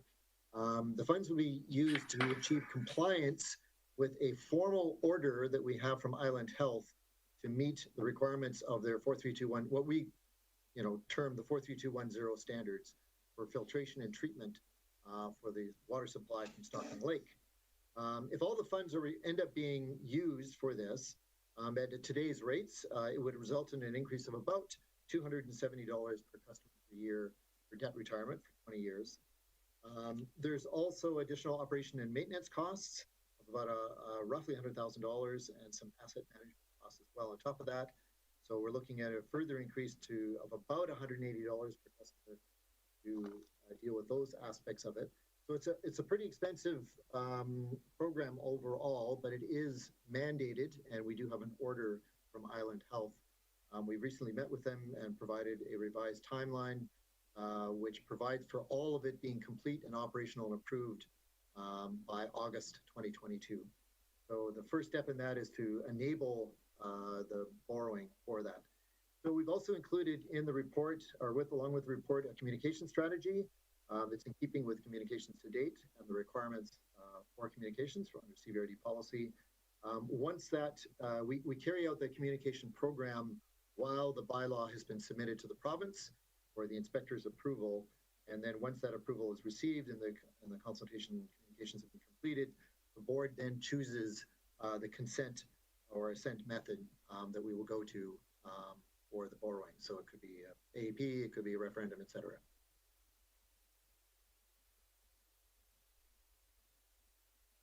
Any questions for staff?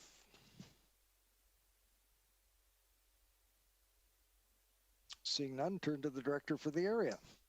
Director Smith. Thank you.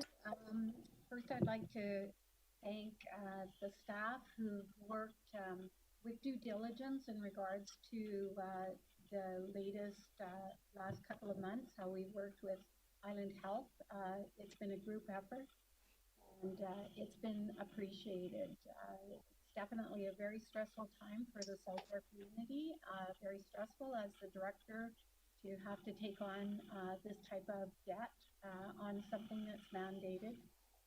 We do appreciate Island Health giving us the extra time, the amended timeline. It was definitely a bonus. I think staff appreciate that also. So putting together the letter at the beginning has helped move this along in a really positive, good direction. So now we're into the part. So I will be supporting the bylaw, but I would just like to say that I will support the borrowing bylaw for legal reasons, but I do not support the increase in taxation that will result from it, and will be advocating for the costs of the borrowing to be absorbed partially or even fully within the existing taxation envelope in 2021 and forward. So I would support the recommendation that it be recommended to the board that the salt water system pressure reducing, whoops, I better get back to where I'm supposed to be. I apologize. I recommend that CVRD bylaw 4328 Saltair water system service authorization water treatment 3.7 million bylaw 2020 be forwarded to the board for consideration of 3 That's been moved, seconded by Director Yanni DiNardo. Any discussion on this recommendation? Seeing none, call the question. All those in favor? Are there any opposed? None opposed? You're opposed? Nope. Oh, the motion carries. Yeah. Next item is Director Smith. Is it possible in the communication, public engagement, to increase the town hall meeting from 1 to 2, please? Thank you.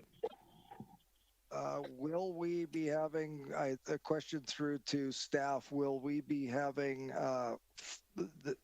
the recommendation that we have here was just strictly on the borrowing, but is there still further opportunity for Director Smith to work with staff on the community engagement program? Excellent. Thank you. Yes, Mr. Chairman, certainly there is. Yeah. Okay. No problem. Excellent. Thank you very much. Does that meet your needs, Director Smith? Excellent. Next item is R11, and Mr. Dennison, you're up again. Thank you, Mr. Chairman. Frank and I have a competition to see who can get in the most reports. He wins usually, though. So we have here a latecomers agreement to the benefit of a property owner that has paid for an extension of the sewer system in order to connect to Sentinel Ridge Sewer in Mill Bay. Latecomers agreements are good for 15 years. And the idea is that any other property, when there's surplus capacity in extended infrastructure, when any other property owner wishes to make use of that surplus capacity, they provide a fair share contribution to the original cost. So the idea then, if somebody's extending infrastructure, the people can't just wait and then take advantage of it and get in for free. So this is set up on that basis for 15 years. We also include, there's interest added to the original cost, so it does ramp up with interest over the years. We have to specify that, and we have prime minus 2% indicated as for that the interest rate that would be provided. And also, one of the things that in any latecomers agreement is what is the basis for the cost sharing? How do you go about considering that? And there's a whole host of possible ways of sharing that out. What we're proposing in this particular agreement is based on a residential equivalent. So for a single family resident, say there's 10 of them all together, and one single family residence joins in, then they would pay 1/10 of the original cost plus whatever. That's it, Mr. Chairman. Director Kuhn. Yeah, I'm just curious. I heard prime minus 2%. If prime goes down to 1%, do we have to pay him back? Do we have to give him interest? Mr. Dennison. Very good question. Just a few years ago, nobody would ask that question, but here we are, worldwide pandemic, everything's upside down. No, it doesn't go negative. 0 would be the bottom, is the bottom limit. Free money. So with that, we have a recommendation that it be, and which this is Director Salmon's area, that it be recommended to the board that the latecomer agreement with the assignee of the owner developer of property 2391 Mill Bay Road, PID 025923749, to provide for a financial contribution towards the construction costs from properties connecting to the sanitary sewer extension be approved. So that's the recommendation. Director Salmon, would you like to move that? So moved. Moved by Director Salmon, seconded by Director Smith. Any further discussion on this item? Seeing none, I'll call the question. All those in favor? Any opposed? None opposed. The motion carries. Okay, just before we launch into R12 and R13, just a brief comment from the chair. We had the report that Director Smith had brought forward had inadvertently not been considered when the agenda was reviewed. I've spoken with our CAO and our legislative services staff around how this should be considered. There will be some updates as to our policies and procedures as far as directors' reports and the like. It seems that the best way to address this is for staff to make their presentation on the information that is that they have brought forward, and I will give Director Smith an opportunity to speak probably at the beginning after we've asked questions of staff. But at this point, I think in fairness to everyone, staff have put a report forward, and I would like for them to now launch into that. But I don't know who's going to be taking this from a staff perspective yet. Ms. Soldera, welcome. Thank you. No formal presentation. This was back in March of 2020, way back before COVID. Staff were asked to compile a priority list of recommended projects for the 30% of the CWF Community Works Fund 3.0, and for years 2 to 5, and following discussion at the board level with respect to criteria that we would use. And so staff have presented the list as attached. There were a few minor amendments from the projects that were already approved back in October. And those are for projects that were already completed and to change the distribution of one of the items. So these items are just being brought back. They are the 2021 to 2024 proposed project list. Thank you, Ms. Soldera. Now, Mr. Dennison, have you left us? Because I think you're the subject matter expert on the list that we have before us. Yeah, there he is. Okay, so just for everyone's reference, there's a chart. I believe it's the second attachment that is part of our package. And do you have the material, and would you like to give us a brief synopsis? Sure. Okay, so the first one is in Area B, and that's a Carlton water system. I mentioned that earlier. In this case, it's been adjusted a bit to just include replacement of the building, which is appropriate for asset management. The existing building is terrible. It's badly rotted. It was placed on fill material, which includes logs and wood debris. The whole thing needs to be completely replaced, and it's going to be tricky to do. We also need to go to an earthquake standard as well because of a building. So it's going to be quite a bit pricier than one would expect for normally these things. But it falls right into asset management, and it's a very high priority. The building's in very poor shape. Second one, Lambourne Reservoir. Also, we took over the Lambourne system now a number of years ago, and the reservoir system was in poor shape then. It's even worse now. And reservoirs are very critical, of course, for the provision of any water service because you have emergency water supplies and firefighting water stored in a reservoir. So again, it's in very poor shape, and we strongly like to recommend bringing this forward for under asset management. Missachi sewer treatment upgrade. So this is to add to the treatment component for Missachi Lake and actually replace out the existing treatment are some very, very ancient septic tanks, which have been there for many decades and are undersized. And we need to replace those out. We would like to switch out the system to pump raw sewage to the new treatment plant location or a disposal site location and provide treatment there. As part of the overall package, we've got Community Works Fund requested $260,000. We have some other Community Works funding, and we also would be looking for funding from a developer in Honeymoon Bay and some other contributions to make that up as well. Fern Ridge Water Reservoir, again, an existing metal reservoir getting quite ancient. And we took over the system a number of years ago, and it was old then, and it's even older now. And again, our consultants reviewed that reservoir and said that it ought to be replaced, relatively short order. So we've got that included. Shawnigan Beach Estates sewer electrical upgrades. That work's been done. So it wasn't a very large item, and we've been able to do it with our staff. So that's off the list now. Lambourne Water System process piping. Again, a smaller item, but some process piping. Again, with Lambourne Ancient, and it was there when we took over the system, and it was in poor shape then, and we need to replace that.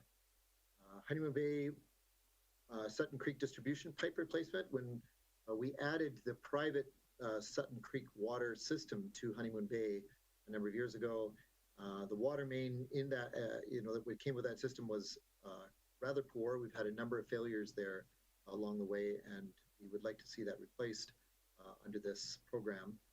At the time when we took over Sutton Creek, it was a private utility owned by a person who had inherited it.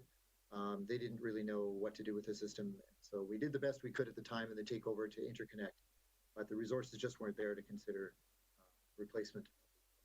We'd like to do that now if possible. Saltaire water system distributing pipe replacement. We've still got lots of pipes in Saltaire that need replacement, and we continue to see failures. It's improved from what it was, but it's still there, and we've got some particular pipes that we'd like to see replaced under this program. And then finally, Shellwood water system, a bit of a smaller one here, but we do need to address the wells that we're using there, and provide now required upgrades in order to meet standards. So those are old installations that were done under old standards, and they no longer meet modern requirements. Now, did you want me to also speak to the item R13, or Mr. Chairman?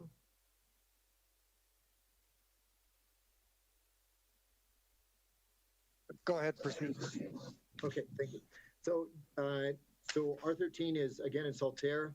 So that's a project we had in the list, and then by direction of the board was switched with an item that we didn't have listed originally, but turned out to be a bit of a crisis for us. So we have a valve that was downstream of our Stocking Lakes Dam, and that valve had failed, and it was a very complex matter to switch out that valve in order to keep supply going. And that was for Ladysmith and ourselves. And so some of that funding was reallocated to that project, even though it wasn't on the original list. It was not known to be in the shape it was in, and so close to failure at the time. We discovered, of course, when it did fail, and again, that was a very involved and difficult project to address. So that switched out the original intent, which was the pressure reducing valve replacements. So it's one of these ones, kind of like Missachi Lake, where there's an existing set of pressure reducing valves, and they're also old. They've been with the system since it's our takeover anyway, probably from the beginning. We would not be replacing though like for like. In this case, from a recommendation from a consultant in a report a number of years ago, we replaced that single valve with 2 new valves in new locations that would improve water pressure distribution within the system. We've got some areas that are quite low in pressure, and we get complaints, and this would boost that pressure and make it more amenable to the sort of standards that people would expect. So that's that project there. So it's kind of a combination of improvement and asset management. And that's a run through, Mr. Chairman. Thank you, Mr. Dennison. So I've had 2 directors indicate desire to speak, Director Salmon and Director Acton, but I think, as I committed to early on, that I would give Director Smith the first crack at comments and questions to staff around this. So I think there's probably some discussion that wants to be had. So if Director Smith, go ahead. Thank you very much. Thank you. The report was written earlier, as you can see, your meeting, and then it was advised by Legislative Services that it would come forward at the same time as this other report, and it didn't. And when I reminded them, it was added. So what I'd like to indicate is that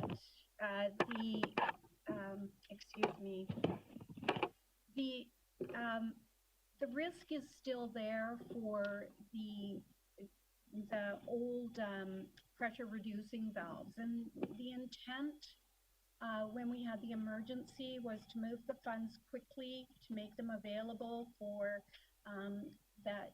We required a massive amount of urgency in that area, and we hadn't, as the Community Works Fund, put any money aside for an emergency. My intent at that time was to assist as quickly as possible with the funding. My intent was not to remove the pressure reducing valves that were listed under the orange section of this priority list, but to leave it as blank, that the funds, if additional funds came available, then they would still be on the list and available for additional funds. It turns out now that additional funds did come available by a couple of other projects no longer requiring the funding. And as the valves are in the orange, in poor condition, I would like to have them reinstated on the list in the orange section.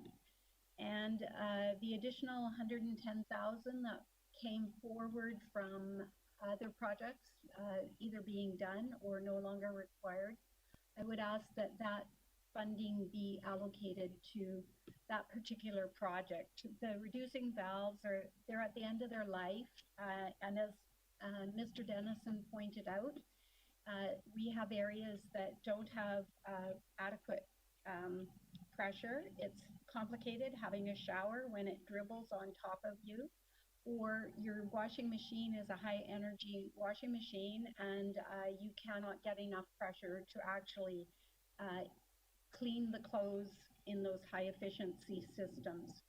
So we have spikes in the pressure, which then causes breaks in the pipes, which then causes damage to the properties. And the sooner that we can replace these, the better. And it would be appreciated if I could ask for your support to reinstate this on the list and then to allocate the funds that have become available into that area. Thank you very much.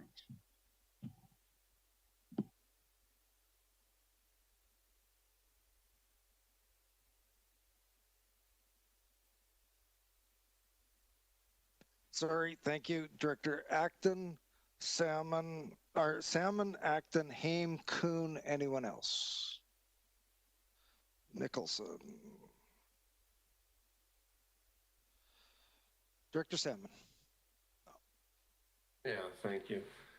I guess we'll be jumping around a bit on these items, but I just had my question was for Mr. Dennison on the on Carlton, the new building and the manganese. Is that if the previous amalgamation goes ahead with Kerry Village, how does that affect? Is there an effect on this? It could. We still need some. We do need some pipe works and things in there. If the we certainly wouldn't need the treatment. So we don't have the treatment in this proposal. It's not included.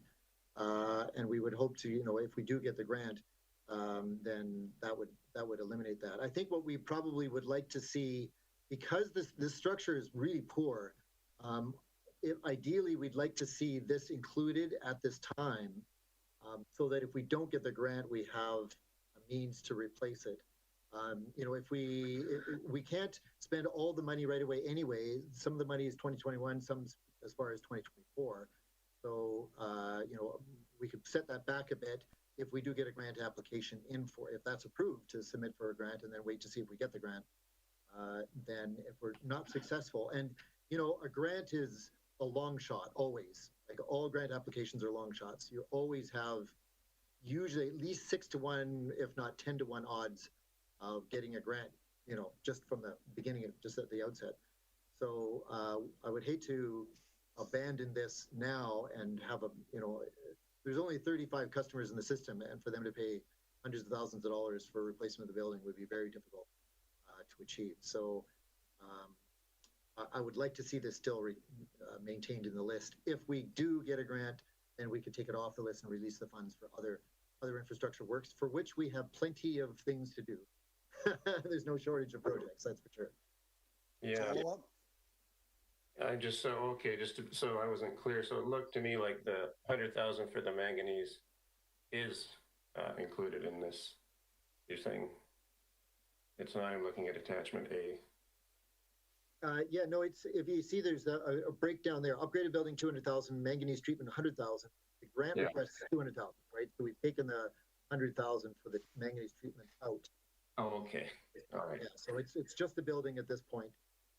Hoping again to see if we can deal some way with the manganese. But just to be clear on manganese, it's a little bit awkward because, they've changed the standards and they're saying it's now a health risk, but they've given us no indication of timeline to address that. So far, there's nothing at all from Island Health or any jurisdiction on, what kind of time frame we have to address this issue.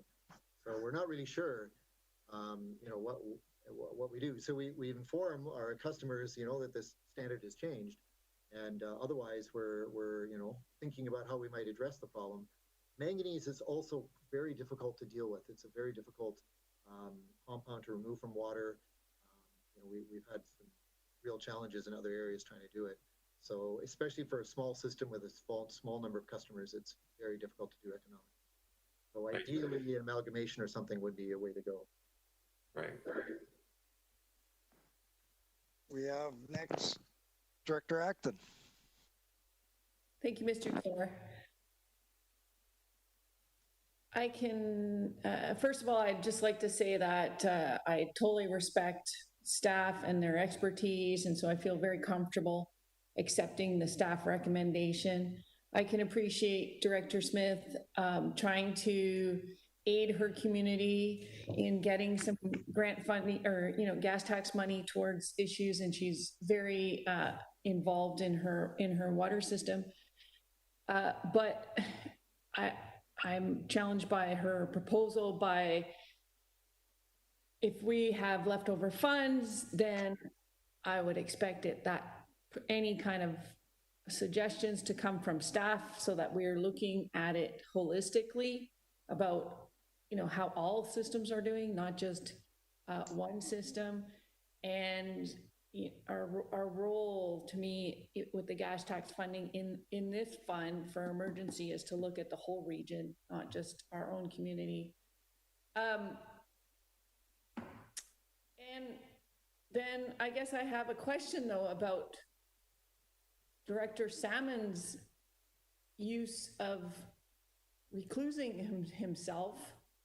You know, we all could also have properties that are part of these decisions.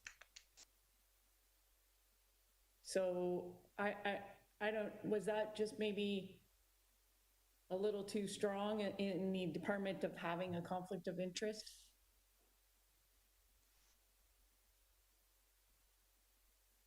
I'm not sure if that was a rhetorical question, and I can understand Director Salmon's erring on the side of caution. I think that my discussions with our legislative services staff and information I've gleaned over time is if there's a money question that's going to involve any number less than 100 folks, and you're one of them, that it's best to not participate in the discussion. If it's a number north of 100, then you should be fine. But that's my understanding of the question, and of course each individual director has to make the decision as to whether they declare whether they may be in conflict. So given this, and as you stated, it's a broader pool of money for the benefit of all of our communities.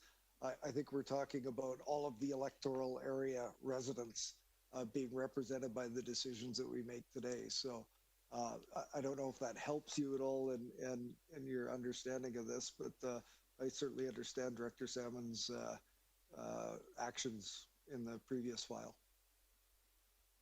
Next is Alternate Director Haim.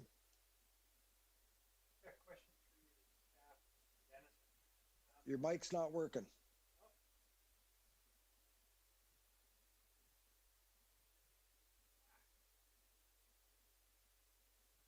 Can't hear you.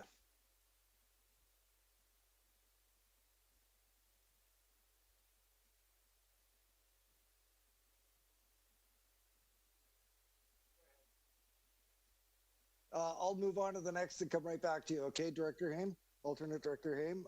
Director Kuhn. Yes, I have a comment and a question. The comment is, I feel that we should never pay 100% of grant money to any one system. I think the users should always be involved in contributing to any of the repairs or whatever. And I noticed there are several items where 100% of grant money or gas tax money is being used. Who determines that? What criteria do staff use in making the determination as to, okay, we'll pay 100% for this, but the next system, okay, we only pay 80%, and then residents will have to contribute. How does that work? Director Kuhn, I think that's a brilliant question, and that's what we have these fantastic staff to make those determinations. So does Ms. Soldera or Mr. Dennison want to take a crack at that one? Mr. Dennison, do you want to go first? I don't know. Ms. Soldera was probably waiting to see if I would jump in. Well, we'll go to her next. No, that's fine. It is, you know, frankly, there's a little bit of art to it. It's not precise. We don't have an equation that we plug into, you know, and it's just the nature of things. It's, you know, we as of today, we're back up to 36 utilities. We gained a couple up on the Malahat today. And each of them have a different background, a different story, a different set of issues, different number of customers.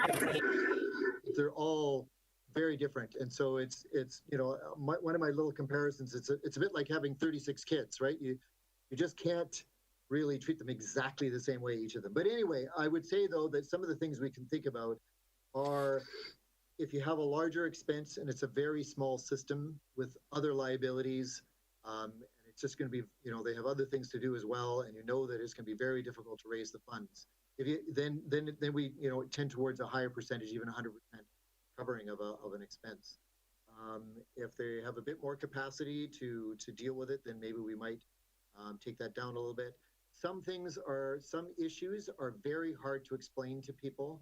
They just kind of don't get it. They don't understand why they should be paying anything.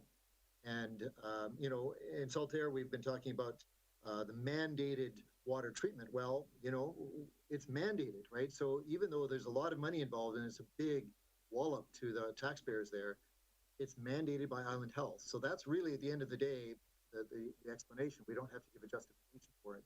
But in other cases, where it's not mandated, but it's something we think is a really good idea, it can be hard to get people to buy into it, especially if we're trying to borrow funds and we need a consent from them, some formal process.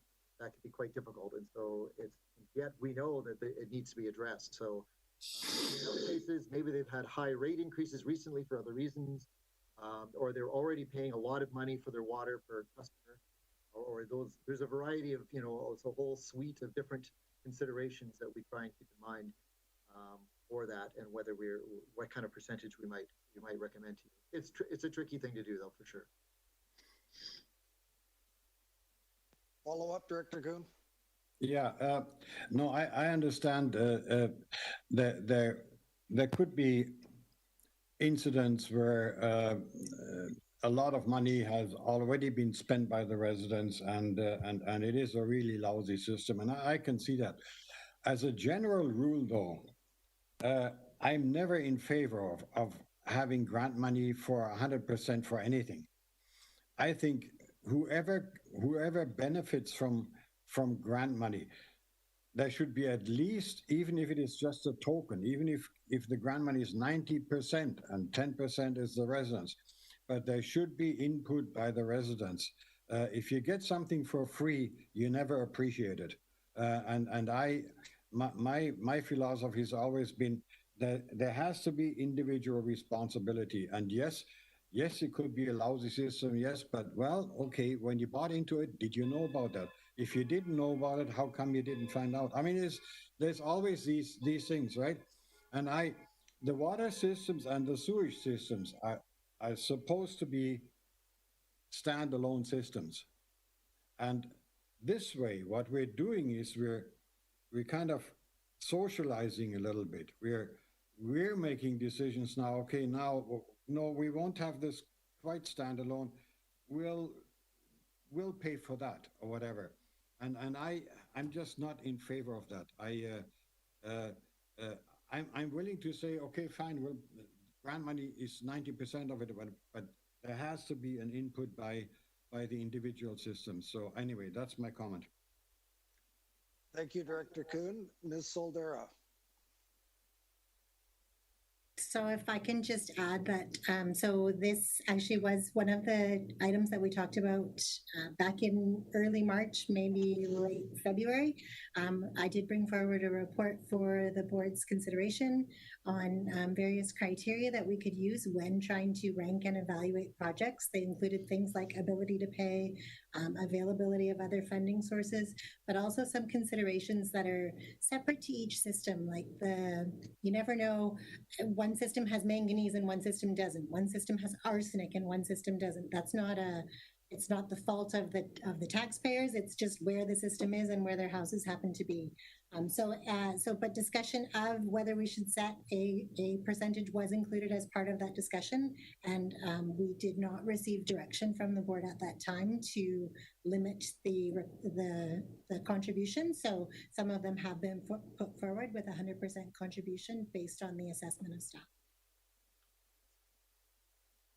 Next, I have we got alternate Director Hames' microphone issues figured out yet? I don't know. Can you hear me? I can hear you now. Go ahead. There you go. Sorry about that. And I may be coming in the middle of something a little bit different than when I left. Just a quick question to Mr. Dennison, and if you've covered it, I apologize. When it came to the Saltaire system being in, and I'm going to call it an orange ranking on the previous ranking scale, why wouldn't that come back in as a result of this additional funding? And also related to that, I don't recall what the cost of the PRV project was for Saltaire. Mr. Dennison. Well, at the time, and you know, perhaps there was confusion between what was intended and what happened, but we had this new issue come up with the failure of the valve, and so there was direction to utilize the funding that had been assigned to the PRVs for this emergency that had come up. So whether it was intended or whether that was the thought, you know, at the time of the board to take that project out, I don't know. I would say it's, you know, it was in there originally based on our recommendation and the recommendation of our consultants, and there's no reason for it not to be there. That I would say. The only consideration is just the, you know, the 110,000 and how that is, you know, now it's allocated, all the available funding is allocated, so I don't know how that would be worked in. But it's still the project it was before. Nothing's changed with the project itself. If one thinks, oh well, you know, that Area G only had so much money or something, and it was used up before, then that's another. Maybe I don't know if that's what's intended or not. But as far as projects go, it's the same as it was before. There's no change. And just to follow up, do you recall the dollar value of the PRV project? This 110,000 is the same figure that it was, as far as I know, it was the same. I don't know if Ms. Caldera has a. So it was $150,000 originally. Okay. So that's the correct figure, 150,000. Thank you. Next, I have Director Nicholson.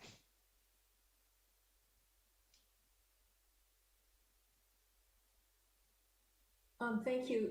So maybe is it possible? So I understand that it makes sense to have the Saltaire project back on the list, but there may not be enough funds there to cover it. So should we refer this back to staff to come up with, massage the numbers so that all the projects can go ahead? Before we go to a referral motion, can we go through the speakers list? And we'll entertain a referral motion back in a moment. Are you fine with that, Director Nicholson? Okay. I've got Director Wilson, myself, and anyone else before we go around for round two. Got Director Smith already.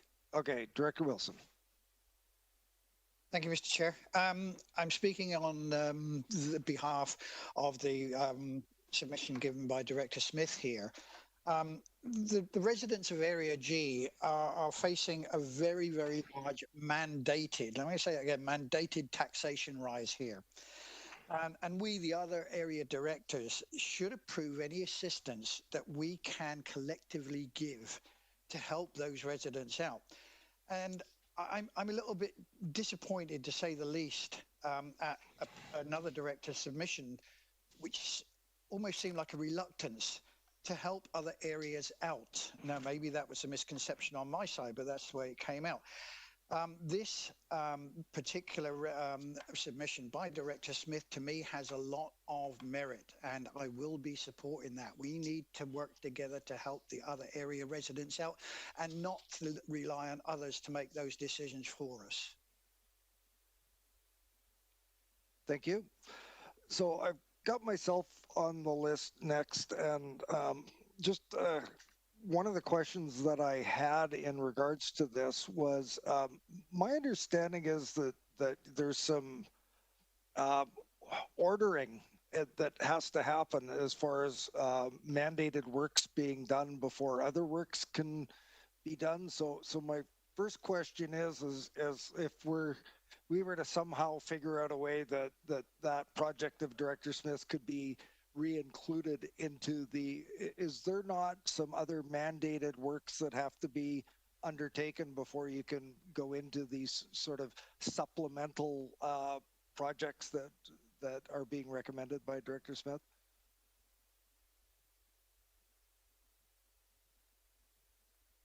sorry, Mr. Chair, do you mean mandated works for Saltaire or elsewhere?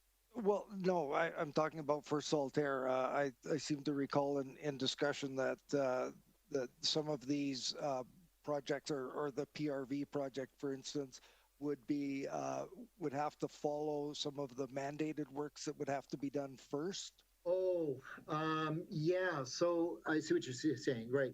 So in Saltaire, I don't know if the other directors know this or not, but currently we are unable to carry out improvements to the system because we're out of compliance on 43210. So, for example, we've had to be holding in abeyance our annual pipe replacement program, which included the PRVs as part of that. So that's actually a good point that we may have to. I'm not sure how Island Health would look at this project, whether they might accept it or not. But they're not giving us approval for any pipe replacements or upgrades in the system so far because we're out of compliance.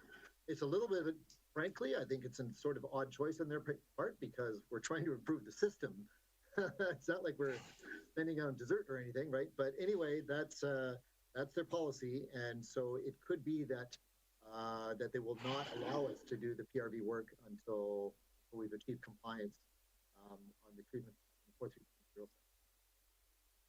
Thank you. So I'm just trying my best to sort of read the mood of the room, and you know, obviously people want to ensure that there's as reasonable and equitable distribution of these pooled funds so that we're all able to say that we've done some good work and we've helped out our residents to the best of our ability.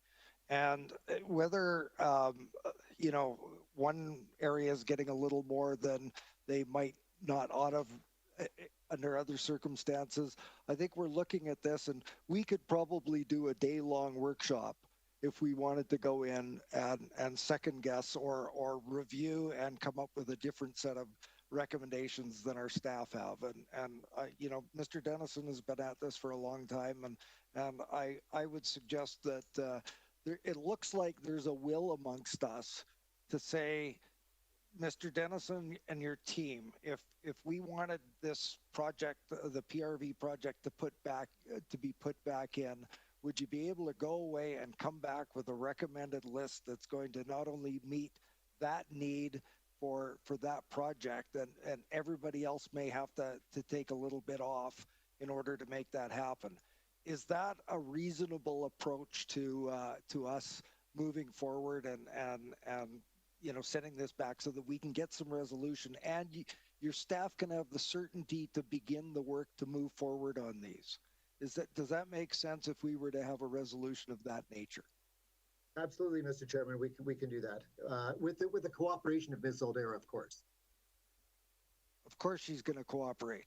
So I've actually got a Director Smith on, and Director Wilson has got his hand up as well. But just looking to committee, you know, just through a nod or whatever, do we need a vote? Do we want to have staff go and look at a reallocation with the inclusion of this project into this recommended list?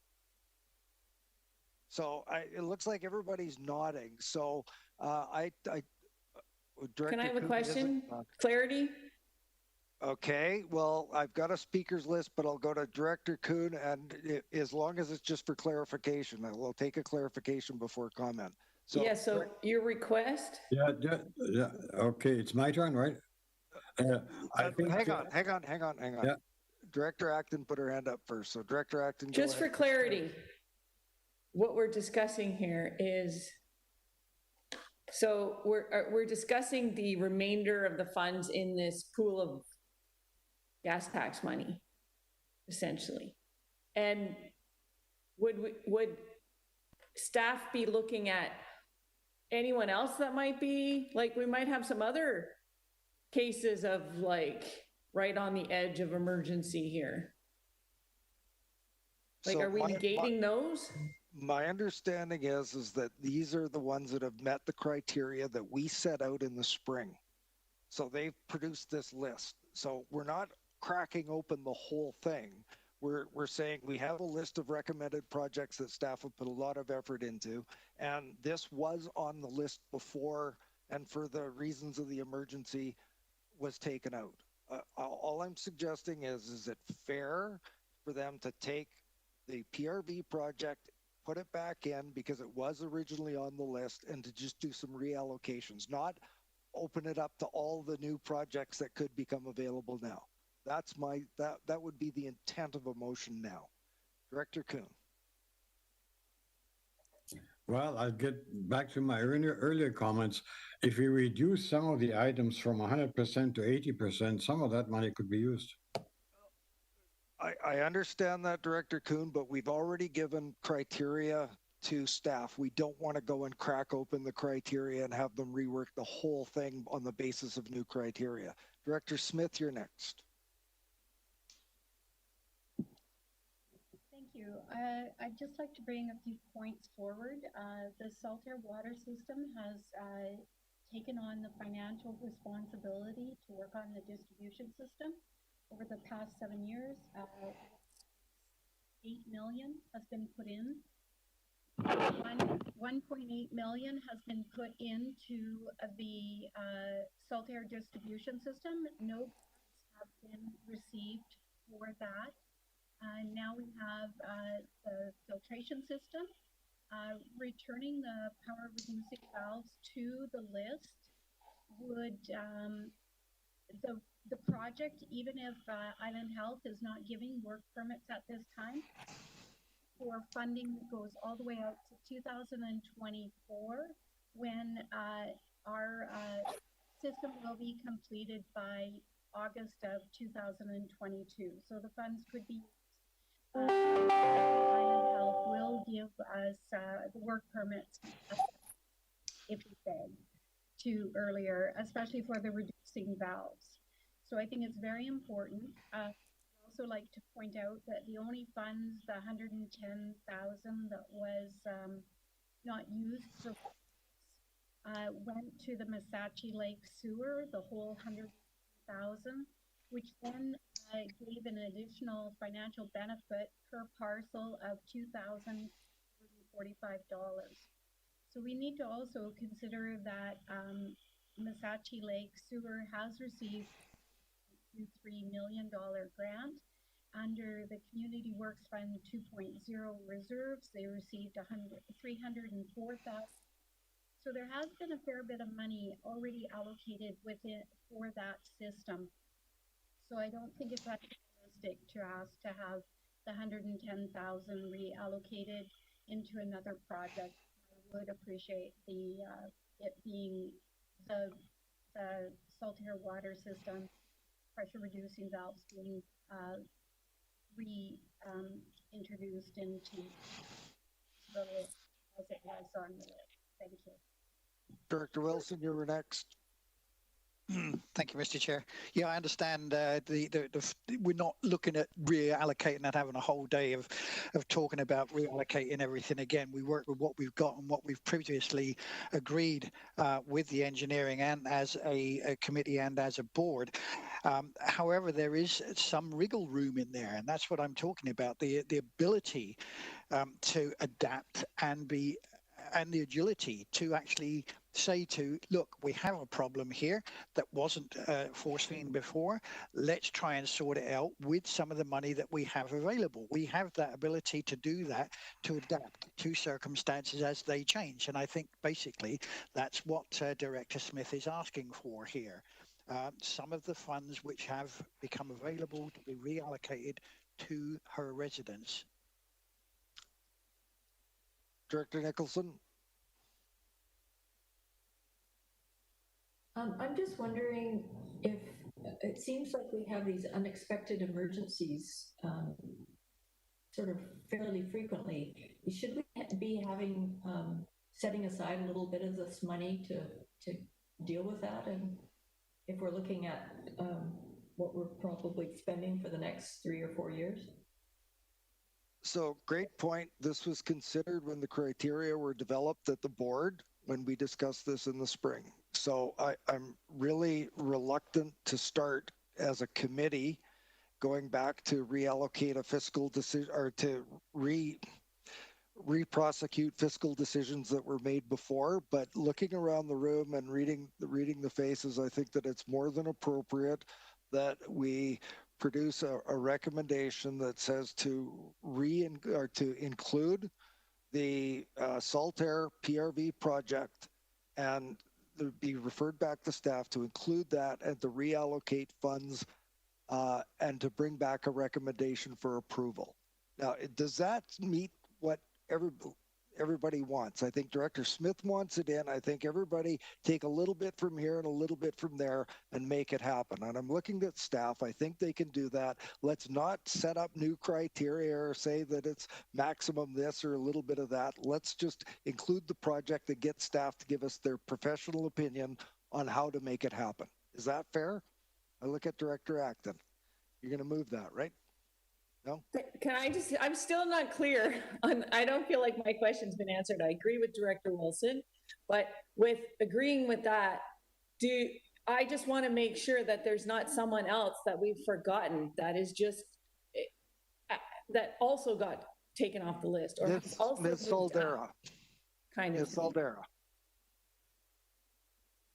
So as mentioned in the report, while this is a full allocation of the funds available, there's only $1.5 million to be used in the next 4 years. So it's a very small amount of money. We've already spent $1.5 million in year one. So, but as mentioned in the report, these are the projects that are currently on the list, which allows staff to do some planning. The next report I will bring to you will actually be talking about what we can actually do in 2021 with the funds we have available and ask you to make some decisions with respect to that. So for this $1.5 million, we're asking that the projects be kind of earmarked now or when we come back with a revised allocation, but always the projects can be changed just with a board resolution. So as still happens with CWF 2.0, periodically a report gets brought forward saying, can I switch money from this project to that project? And we can definitely include those should something else come up.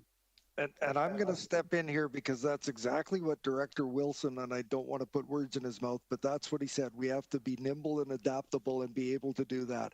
And if there's a project that isn't undertaken and those funds are needed somewhere else, we always have the ability to do that. But what I'm sensing is our professional staff have given us input to move forward, start the planning process, and they're looking for the nod to say that, yes, based on these dollars, let's go ahead. So I'd really like it if someone could make a recommendation that the PRV project for Saltair be included and that staff rework the numbers to make it happen. Moved by Director Wilson, seconded by Director Yanni DiNardo. Any further discussion on that? Is everybody clear on what the resolution is? Yes. All those in favor? Is there anyone opposed? Spectacular. Ms. Harrison, you got that? Thank you, Mr. Chair. Yes, I do. That's R12 and R13. Good job, everyone. We have one more item, then question period, and then closed. So shall we proceed to number 9, unfinished business? And who is taking that one? Is that a Mr. Farquhar or a who's got that one for us here? Good afternoon, Mr. Chair and committee. Welcome. A report that was referred from your committee in July regarding a discharge of registered easements in favor of our Inwood Creek Park properties. The matter has come forward to the CVRD from the property owners as when they were proceeding to apply for a development permit for subdivision of their property to the east of our Inwood Creek Park. It was uncovered there was some registered easements that have been put on that property a number of years ago, not part of establishment of the park, but dealing with large lots in that area historically in terms of wanting to have some access, road access, because at the time, the Inwood Creek area had not been developed and Westwood Road did not exist. So as you see in the staff report before you, the property to the east doesn't have much value in terms of contributing to our Inwood Creek Park in terms of these access easements that still exist registered on the property. The overall objective for the community's interest in this area is a north-south development of our Sahtlam Greenway that would connect with the Cowichan Valley Trail to the north all the way down to the Cowichan River and Sandy Pool Regional Park. So in evaluating the easements that are in favor of our Inwood Creek properties on this particular property off of Payne Road, it was determined that there was no value either now or in the future for a park in terms of community access, because we've got other means of connecting the existing park and the trail development proposed to the Cowichan Valley Trail to the north, and by way of other existing road rights of way to the east.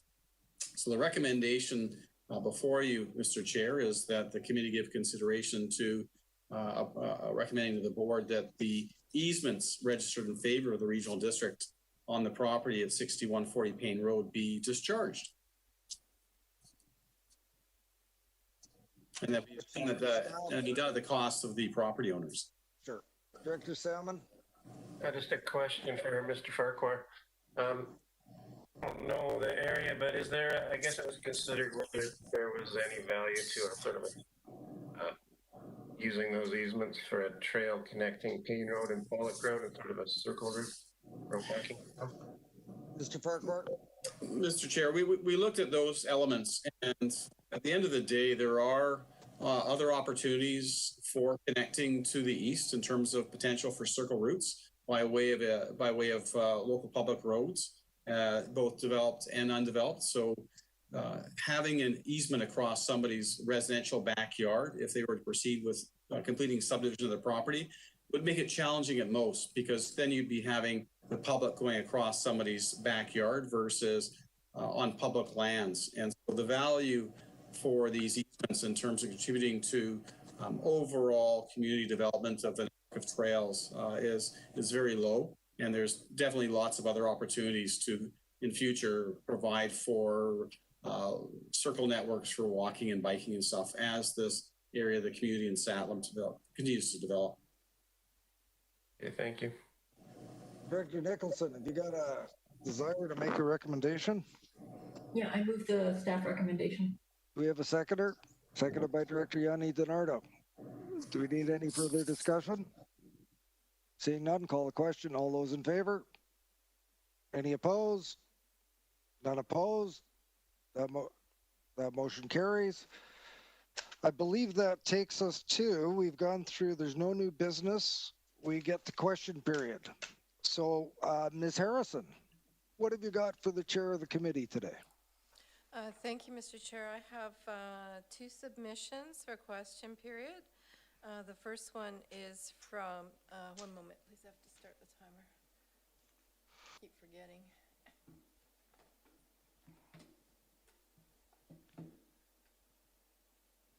Okay, thank you, Mr. Chair.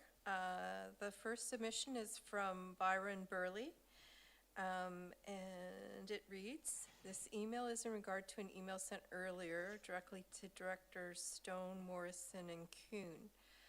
I would like the following question to be included in question period during the next CVRD Directors meeting, please.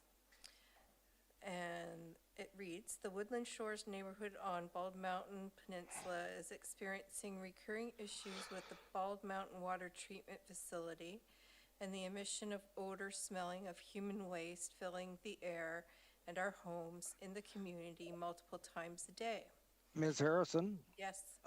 I'm not sure that that's there's any reference at all whatsoever to our agenda today. So I have received that correspondence, and I think at this point, given it was addressed to the board chair, we might take it up there or consider it as correspondence. I would ask for your direction on that. There's no reference to Woodland Shores or their system anywhere in today's agenda. So I would ask your direction on this. Thank you, Mr. Chair. Actually, our policy states that if there are no questions before the committee on items on the agenda, that the public is permitted to ask questions of a general nature of interest to residents in the valley. So thank you for the reminder. I have one other submission, and I'll read that submission first. One moment, please.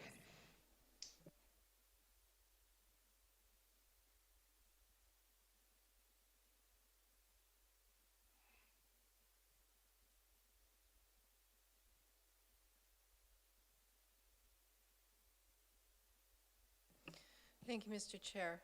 The other submission is from Bernard Yearlink, and it reads, Dear Chair, I have two questions. Number one, will the CVRD let people who draw water from private wells that tap into the aquifers 197, 198, and 203 be informed that there is a 38% probability that their water exceeds the maximum allowable concentration, MAC, for manganese and 2% probability that arsenic levels exceed MAC?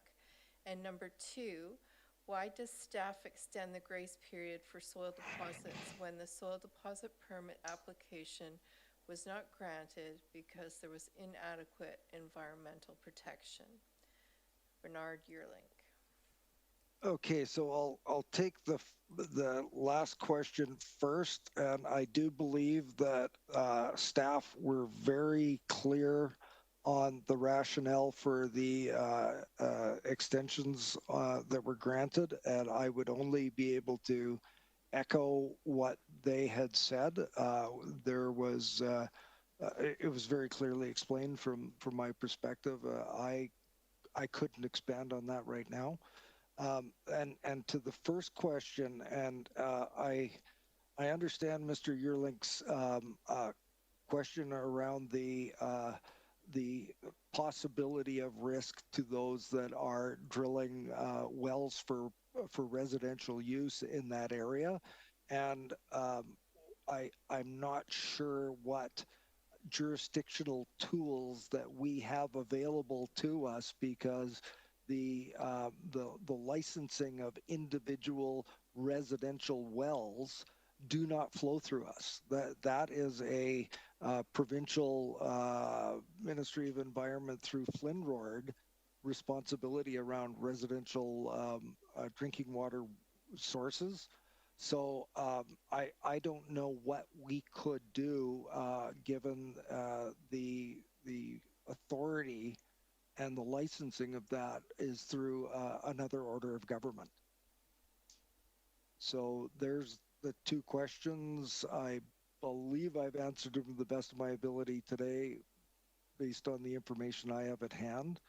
And just to go back to the initial question that was posed, that again was a question of a fairly specific nature that wasn't of general information to, or of a general nature for the residents of the valley or of electoral areas in general.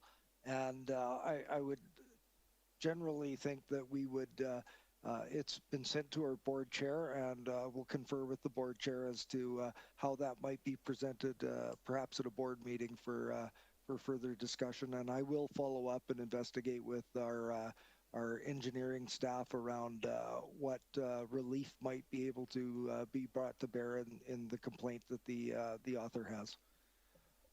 So with that, that concludes the questions. Very good. Yes. That does conclude the questions. Thank you.